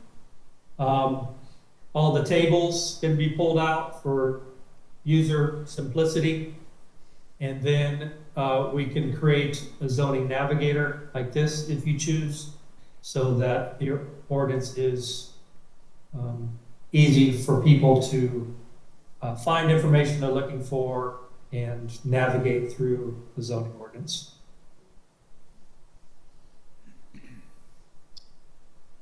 What other questions do you have? Brett, quick question. Do you find that most communities update their ordinances if it's simply a text update? Is that something that you find that they do themselves, or do they work through you? Well, it depends on what you want to do. If, in this case, it's my understanding that we're not making any major policy adjustments, or we're not, making any substantive changes. We're simply making it in a better format, easier to navigate, easier to read, neat and clean, so that it can be administered by your staff and used by, yourselves and others. Our work, we usually have 10 or 15 different projects going on at any one time. A lot of times that's because there's been a new comprehensive plan and they want to, rewrite and update their ordinance to reflect the plan policies. Other times it's just been 20 or 25 years since there's been a comprehensive update, and they just want to take a look at the whole thing, identify what's missing, and oftentimes it's to pull all development related regulations into a single document. It's called a unified development ordinance. So as opposed to having separate zoning ordinances, separate subdivision regulations, and separate floodplain regulations, pull all those together into a unified ordinance so that you can cross-reference and streamline procedures, take out unnecessary steps, and make the document a lot more certain and predictable. So if we have a number of ordinances we're in the process of editing, 3 or 4 or 5, we were thinking we should wait until we employ one of these opportunities. Or would you, if we decided to go with you, would you just have us implement everything as it is? And what would you charge for the changes that we would want to make? Well, I think it'd be a good opportunity for us to set up the site and get your current zoning ordinance into it, and then train staff on how to make changes like you see here. So it'd be a good way to train you by making changes that you're working on at this time. We keep versions, which if you've done much work on writing and rewriting and having multiple departments or other people look at it, have the attorney look at it, and you go through multiple versions, it can become very, very confusing to manage all of those separate versions. With Encode Plus, each time you hit save, it saves that version as you see here. So the last time this section was changed was on May 20th. The last time that it was codified and published was back in 2021. So whoever signs in, their name will pop up here, and you can go back to any one of those versions and preview it as it was at that time. So it makes it very, very easy. Also, all of the sections, like this 2104-005, are all automated. So if you add a new section, we'll automatically put in the next number sequence. All of the figures and tables are anchored to that section number. So if this section needs to be reorganized and placed in a separate division or a separate article, it will automatically renumber all the tables and figures. And if there were cross references to this section that's now moved, it will also update all cross references throughout the entire document to make sure that there's not any broken links or errant cross references. If, as we add graphics, if you double click on this, you can go browse the server and you'll see here an example of all the graphics that we have. So if we want to insert a new graphic, we can just simply double click. We could maybe say we want to make it a little bit bigger. We want to align it in the center. Boom, there's our new graphic. Um, Brett, So it's, yes, from a ordinance language perspective, and as working as a planner for 36 years, can you provide some guidance or some, some second set of eyes to some of these things that we're trying to change, and compare that to all the experience you have, and maybe you can speak to that? yeah, absolutely. One of the things that we run into often is ordinances that have been drafted by different people over different times. So they may be written in a different voice. They may use different terminology. Terms may not be defined, and they may not be aware of sections that prompt other amendments elsewhere in the ordinance.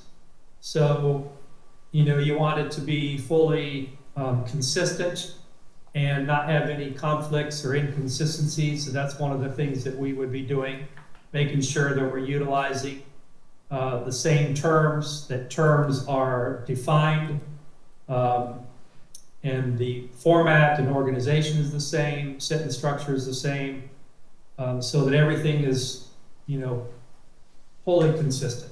So absolutely, yeah, we can look over any text that staff is providing and turn on track changes and tweak it as need be, so that it's articulate and consistent with the rest of the ordinance.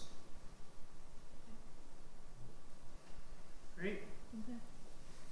So that's one of the advantages of having it be hosted in the cloud is you can call us at any time. One other tool that we have here, this is a definition library. We have over 60,000 definitions from all of our different ordinances. So for instance, you can come in and type in the word accessory and search, and it'll give you definitions for accessory building or structure, accessory dwelling units. So you can basically choose one of these, and then you can come into the text and you can paste that definition in, and then you can tweak it, reword it as need be. So when you look at the definitions, we typically will over-define. So we believe that each of your land uses need to be defined so that people know exactly what a retail use is, or a sit-down restaurant, or a drive-through restaurant, or a walk-up restaurant, or whatever that might be. So all of these definitions are organized alphabetically, and then we can click a button when we're in a section and automatically link all those definitions. Great. Okay, great. Thank you. Thank you. Thank you very much. Really wonderful product. Thank Yeah, you for your thank you. detailed presentation. Really appreciate it. Absolutely.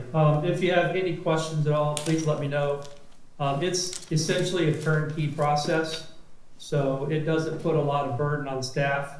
We design, build the site, set it up, populate it with your content. We'll go through, clean it up, reorganize in coordination with staff, add graphics, add pop-up definitions, build a history table so that, let me see here. So that it will show all of the ordinances and all of the amendments. Like so, as I said, all the ordinances are uploaded, and so you can access the signed ordinance directly from the site. So we can build all that for you with very little required effort of staff. Thanks. Thank you. Okay. Well, Okay. thank you very much, and we'll be in touch. Yeah. I really appreciate it. Thank Okay, you. thank you. Again, if you have any questions, please let me know. I'm happy to help. Okay. Thank you. Will do. Thank you. Have a good night. Have a good evening. Thank you for your time. Hmm? Okay. a lot to think about. That's great. So now I guess the commission will hear the city manager's comments.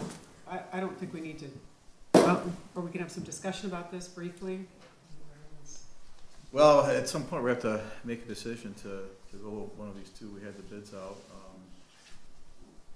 was hoping that the commission may have some comments on it, what you like and don't like. Clearly, they blow them out of the water.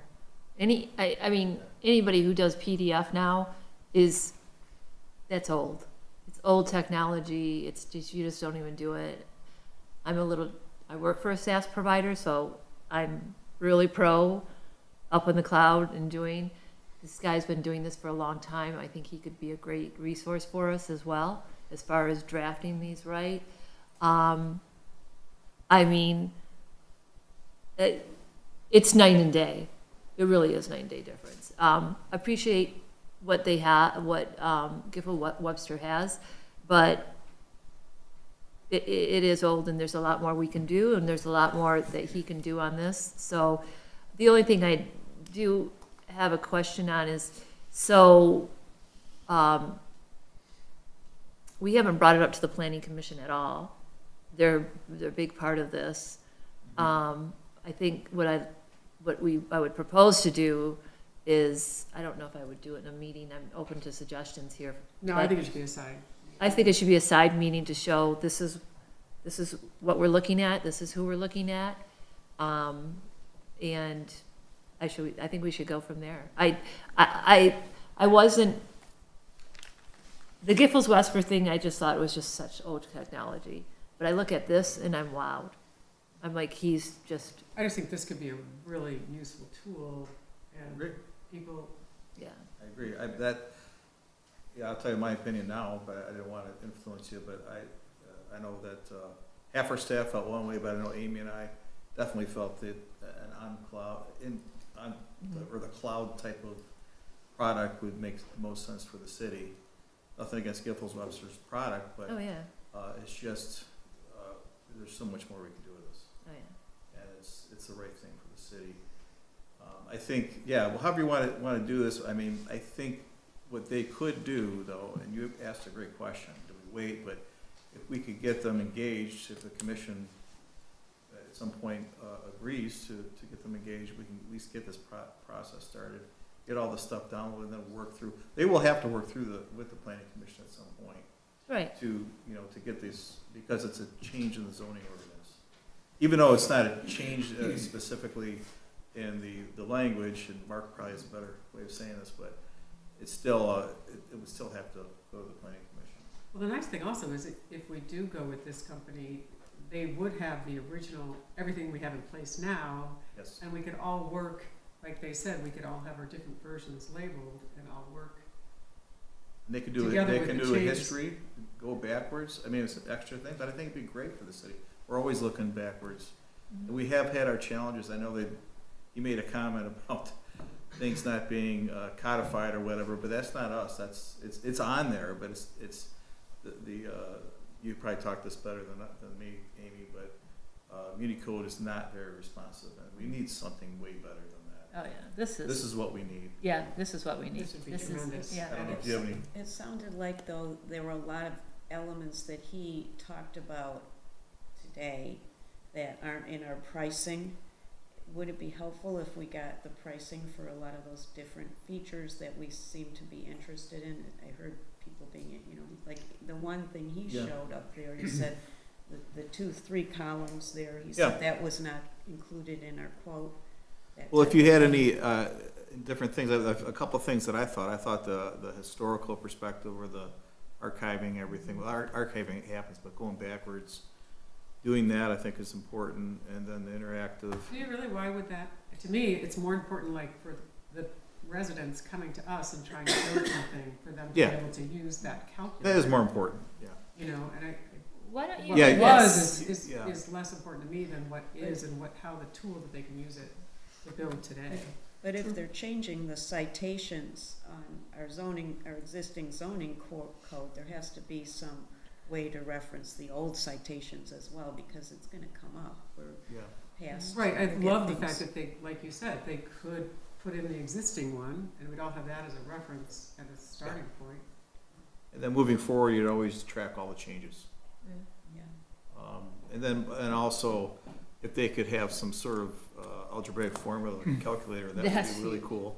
That would be. Why don't we do tremendous this, for Dave? Why residents. don't, instead of us sitting up here guessing what you want or what you don't want, why don't you get with your staff, sit down, know we're gonna go in this direction and say, what do we really need? What do Okay. you guys need? What do you help? And then just say, this is what we met, we talked, we think this would be most valuable, and then just bring it back to the commission. Let's do that, okay? But also, in the meantime, Sure. I like Pricing. the idea of, before they know that we're really interested, before we tip our hat, ask them to come back to us with a modified quote for our small town to implement the Absolutely, algebraic equation. I can do Because that. it sounds like they would give a huge discount if they knew we were on the, we Like for needed the a hook. $4,500 cost for these, for the zoning, interactive zoning map, probably be a lot less, yeah, I'll find that out. Yeah, sure, I can do Just that. ask before, before we make our decision, we'd really like to know what kind of discount they might give us. Absolutely, I can do that. Okay. Did Amy, For did these did things that we you, want does in this one addition. require more work, though, from our office staff? It seemed like this, like, in terms of updates and changes, we're initiating them as opposed to having someone Well- else put them, is that Well, the I- same for both? I think it could, but I also think that they're giving us the opportunity Yeah. to save some money. And so let's say we modify the plant materials ordinance. Right. There may be a way that there could be some data entry on our end, and then they look at it, approve it, and then. That was kind of Post my it. question is, how many communities do they, if there's a sentence that has to be changed, for example, do they just go in and do it themselves? Or do they have to go back through? I think it sounds like he gives you the option. Yeah. He said, he goes, I'll give you the option. As Amy and the staff get more comfortable with the software, they're gonna go, oh, wait, I can do this, when you're starting to navigate through it. And I think what I liked about that is he's like, okay, yeah, we're here, you do it. If you have a question, we'll let you know. But, he went to the section and said, this is a person who made the changes. And so it gives you the flexibility to do it yourself, or if you need help, to call and ask them. No, I got the impression that we either have to say they're gonna make all the changes, or we opt to I can find out. Yeah, find implement out, the find changes. out. There's that- optional, That's what our fees based on? there's an optional, it's in here. Optional technical support, here, it was in here. Probably, what I would imagine is it would be a lot for us to be, so we start out with a lot of help, Yeah. and then as Well, time they goes implement on. everything. Yeah, right? yeah. Yes, they take it all, and there's a lot of steps here that we probably didn't discuss. I mean, there has to be, we have to make sure, everybody's involved, the planning commission, the planners, the city attorney, and make sure it's all working right. So there's probably there's a lot to do here. 30 days seems to be Yeah. pretty ambitious. I think he probably meant like That for isn't him what they said in to here. type in what we have existing. Yeah. You I don't can think he's- clarify that with them, yeah. This says 6 I don't months, their think- proposal said 6 months. Right. It would be very difficult, but I think in the 6 long months or run, it'd 6 be weeks? tremendous. Yeah, it's a lot of uploading, so. Within 6 months time. How can can we we get- volunteer? Notice to Um, proceed. It says the project Oh, has so been yeah, completed. if you wanna, Yeah, we got All right. signs, Keep going. yeah, we got everything, so, all right, okay, I could do my manager's comments real quick if you'd like. okay. Thank you. So, a couple of things I was gonna talk about is, Trowbridge funding. So in our budget, I think we have about $30,000 that we set aside to, go through the Trowbridge chip sealed roads, to fix them every year. But, this year, I think we need to do a bigger job to get it stabilized in a lot of different areas. And next year, it's scheduled to be completely chip sealed again. But we've got a bid for $70-some thousand to go through these roads and fill all the parts of the road that's been unstable with asphalt, and then spot seal different places with chip seal. And we have money. It's not necessarily in that one budget item, but we have money in and road repairs to do this. And at the end of the year, we may have to come back to the city commission, and if we somehow run out of money that we might need in another area. But I wanted to see what the city commission felt by us moving forward to do these repairs in Trowbridge. And because I think this year needs a lot of repairs, and next year we're gonna completely chip seal it again. And I just thought I wanted to see what the, I think that a lot of the damage is being done by the construction that's going on, particularly the one on Canterbury Road. It's like, I know you filled them in a couple of times, but the holes keep popping up, and there's so many trucks there. I thought there was always a bond in place, even when they replace where they ruin the asphalt. Does the builder or the owner? Yes, they have a bond. we do, and we're gonna take some of that Can we money. take that money? Yes, And- absolutely. And there's also some construction on Eden Cross. I know there's a lot of heavy trucks going in there. But the damage that I see is the one on Canterbury the most, and it's coming from all those. So I think what we were planning on doing is we typically take pictures of the road beforehand, before the construction. We wanna wait till a lot of the construction is done with, and then we're gonna, we have the bond already, we're not gonna return it. But there may be also a part of our ordinance that allows us to charge for even more. Yeah. And so I may ask Mark to take a look at that with Brian, but we have a few road bonds we could probably collect on. So that could be added later, but at this time, right now, I think we should, make these repairs. And We have to. We knew I when we think we got need into to. this that there was gonna be maintenance after it, so, yeah, I'm fully supportive of it. Okay. Time as well. Okay, then we'll get that done. That was that, and then, on to signs. Wait, I have Oh, just one yes, thing. yes. We'll let signs be last. So I brought this up to the planning commission today, and I just think it's something that, and they supported it. I think that we should be taking a look at, we talked about this before in the past, taking a look at our residential building ordinance that we have. And for residents and for businesses, we have different requirements when it comes time to, if I say this wrong, Leah, let me know, for drainage issues, runoff, and also for fire, for access to houses.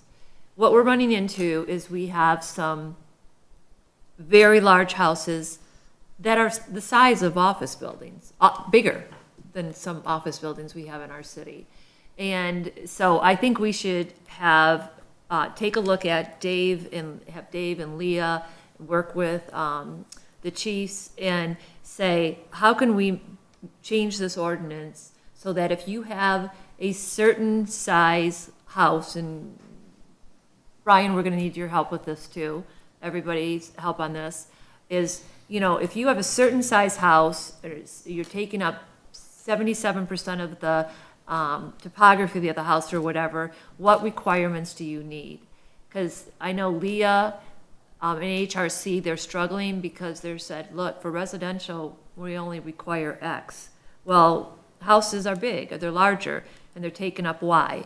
So I would just like them to try and I would propose that we have you review the ordinance, get with everybody that's here and the subject matter experts, and just say, these are the recommended changes we would for these bigger units.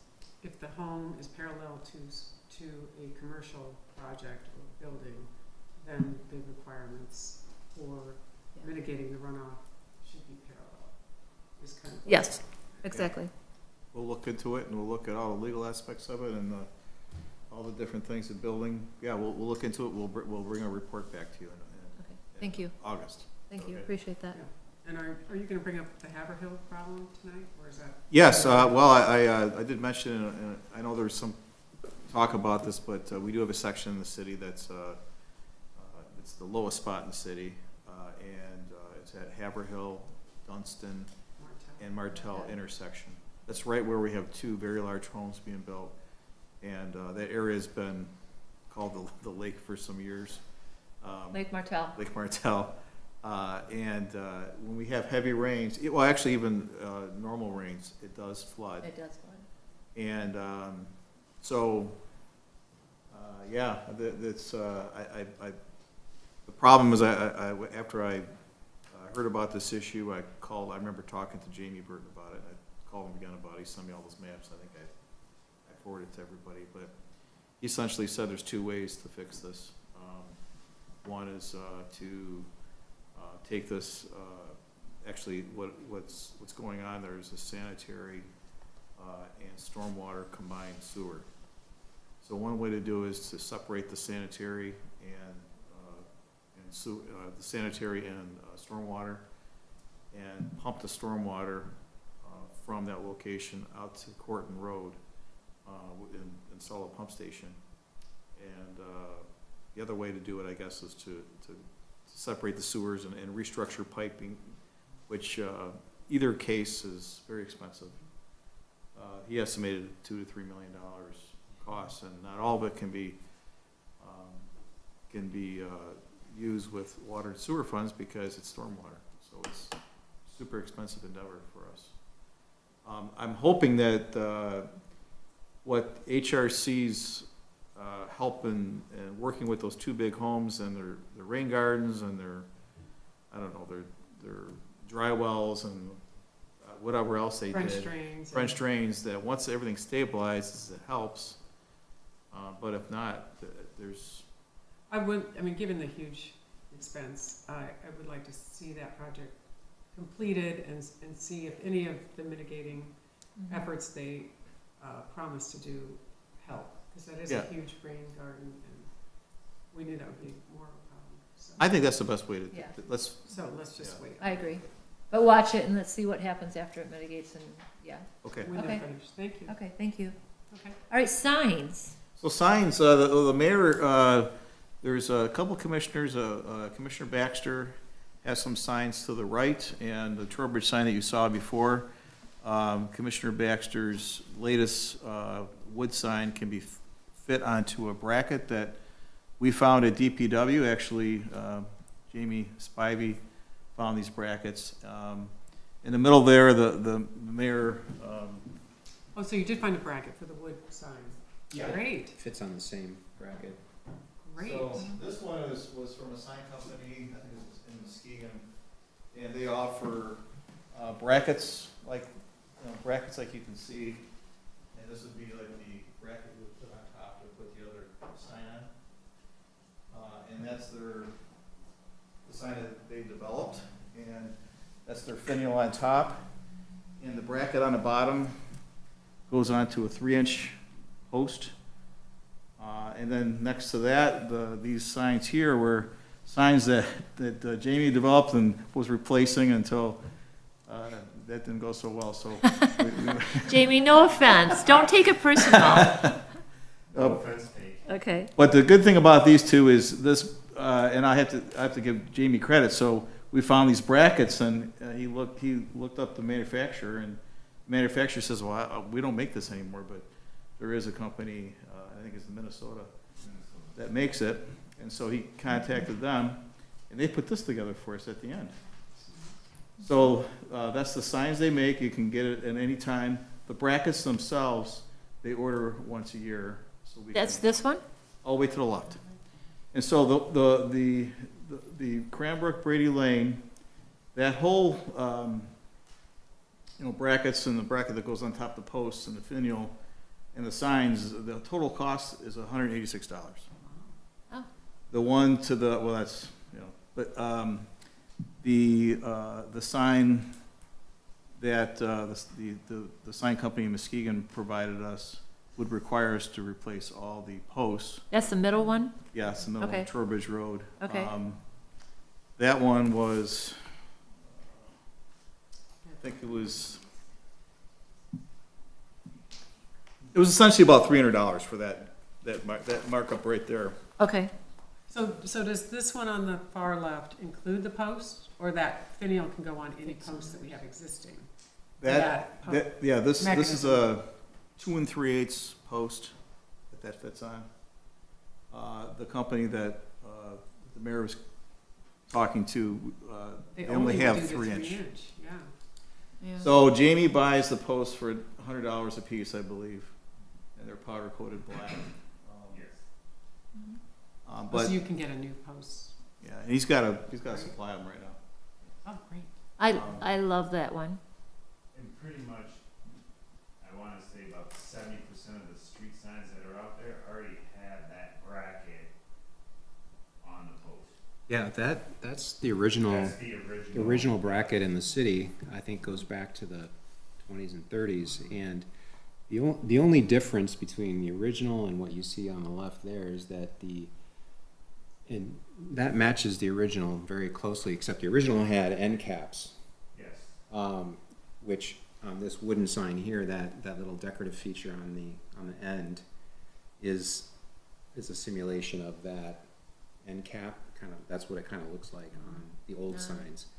So it'd be kind of cool to find out if, I don't know if they have anything that would, an end cap on, that caps the two metal signs. I mean, that's very simple, but there's really nothing, spacing them apart other than the central part of the bracket. Oh, you mean like I'm sorry, Yeah, you can I can get up? put I can something just on see the it. side here, or you can draw them together. Oh, Well- that's what you're talking about, Well, right? the original signs had a specific end cap that kept the spacing so that that the metal was parallel, and so you don't have to pull them together. These metal ones have grooves cut in it for the top pieces that fit in there, so they'll stay Okay. equal. Yep. But I know what you're talking about. Yeah, end the caps old ones are have the. on- Yeah, on some of the stamped Mm-hmm. metal ones, Yeah. yes, there is end cap. I can look in my sign book and see if there's, Yeah, that would look good. Thank You're you. right, because that Yeah. would make it look like authentic from.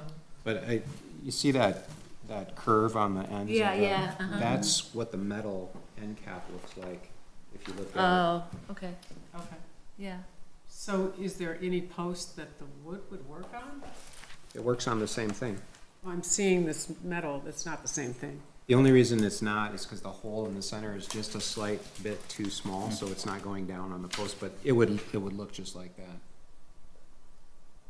So you'd have the wood with the metal finial and the metal post? Like the one on the far left, is what you're saying? Yeah, you would replace the two metal pieces, top and bottom, with two planks. And It how goes much are through the those? middle? Yeah, there's a hole in the.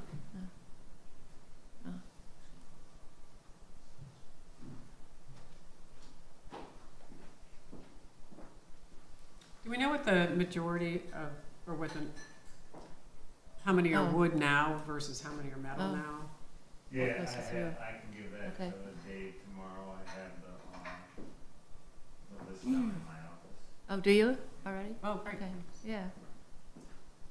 I mean, I wouldn't be opposed to the wood on the dirt roads and the metal on the asphalt roads, as long as we use the same font. That's fine on the left, in my opinion, is really nice. You Oh, can yeah, I like see that. it, it's Really see it. bold, it looks great. Looks strong. I like the consistency of having them all look the same. And I did the math, $50,000. Jamie, how soon can you get them all changed? So the company out of Minnesota orders the brackets once a year from, out of country. He's chomping at the bit to take on the project and do all of them. So it would be, I'd have to figure out how many brackets. Yeah, but I like Commissioner Baxter's suggestion on the in cap part of it. I like Yeah, that I don't know if it's suggestion. possible, but that would just bring it right back to I love what the that. originals look like. I love that, yeah. I think, Give it a finish. So. and it solves, this company's been around for a while? Yes, they handle, all the signs for the state of Minnesota. Oh. Could we discuss how, maybe at a later time, how many we're gonna replace?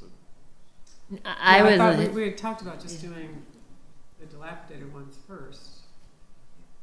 This was sort of an incremental replace as Incremental, needed type. replace as needed. Yeah. I would But if you'd prefer rather to do 'em do it. all, then- I would rather No, prefer I to we see do them that, all. but- Because that's the problem. We have this mismatch of all these signs through the city. You're talking $50,000 to change, and they're all uniform. They're all in the city. They're going to look really super nice. And because, you know, if you wait until they're falling apart, Jamie and I aren't going to be here anymore.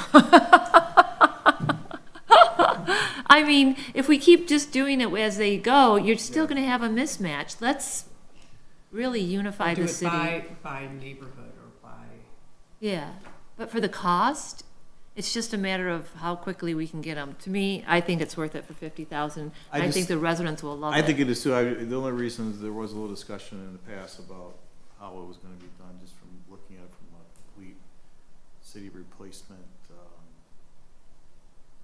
Well, I thought it was gonna cost a whole lot more, but for what you guys have done, you've done a great job with Yeah. it. And for 50,000, like, we don't do the tree, that's what I was gonna ask Planting. Sandra, how much do we budget for the tree, program? I believe we stuck with the 50,000. yeah. Wow. So we're doing the street signs instead this year. We would have to probably hire somebody.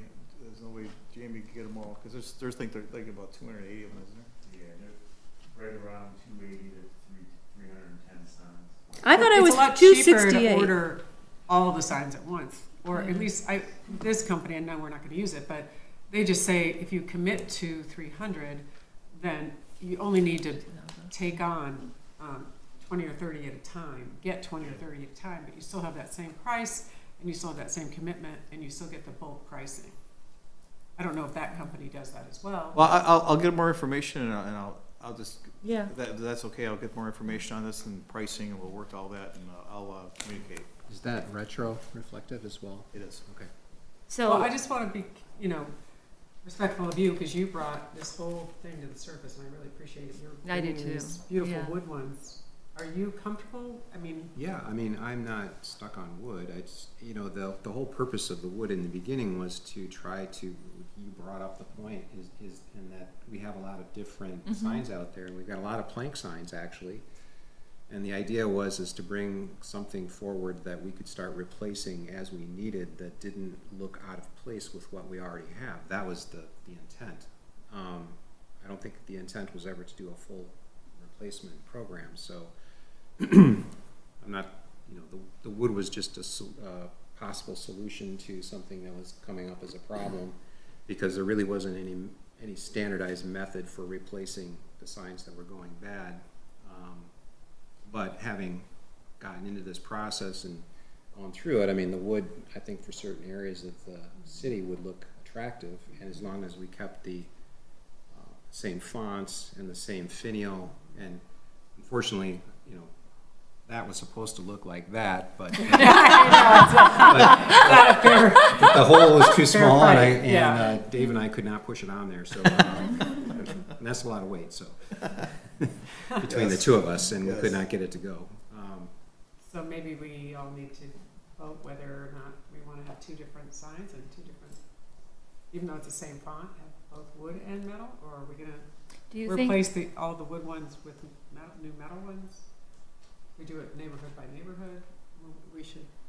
I don't have, if Trowbridge wants to, Trowbridge considered, Trowbridge hasn't considered anything. Oh, This I mean, not is a that Trowbridge considered- thing. This was, but I mean, are those dirt roads or? They're not, don't they're think not so. dirt and they're not paved. Still, Oh, we need a third sign. there's lots of gravel there, too. what would be easier for us is to just know what's one standard and just go with the standard. Okay, That would be easier. all right, that's good. I would have to tell you, I look rather silly walking through my neighborhood with your sign, but I forgot to bring it back to you. But I was walking through and I was showing to people that I knew and everything. They all were for 100% having new signs they could read and have it be standard through this community. Everybody I talked to, I said, do you want wood? Do you want this? And they're all like standard. All of them looking the same. They thought it would look really sharp. That's what I talked to probably a dozen neighbors. Yeah, that was really the That'd be a great- original intent, was just Yeah. to, whatever we're replacing is something that is standardized, and over time it starts to, you know, look the same. Unifies us, you know, you're in But I Bloomfield do Hills. feel like in your neighborhood, if you're replacing a wood sign with a metal sign and all those other ones in the neighborhood are wood, I think we need to do it on a neighborhood basis. 'Cause Yeah, I think it's you never can, gonna I think be you can unify, consistent if you don't. I think you can unify the metal and the planks perhaps.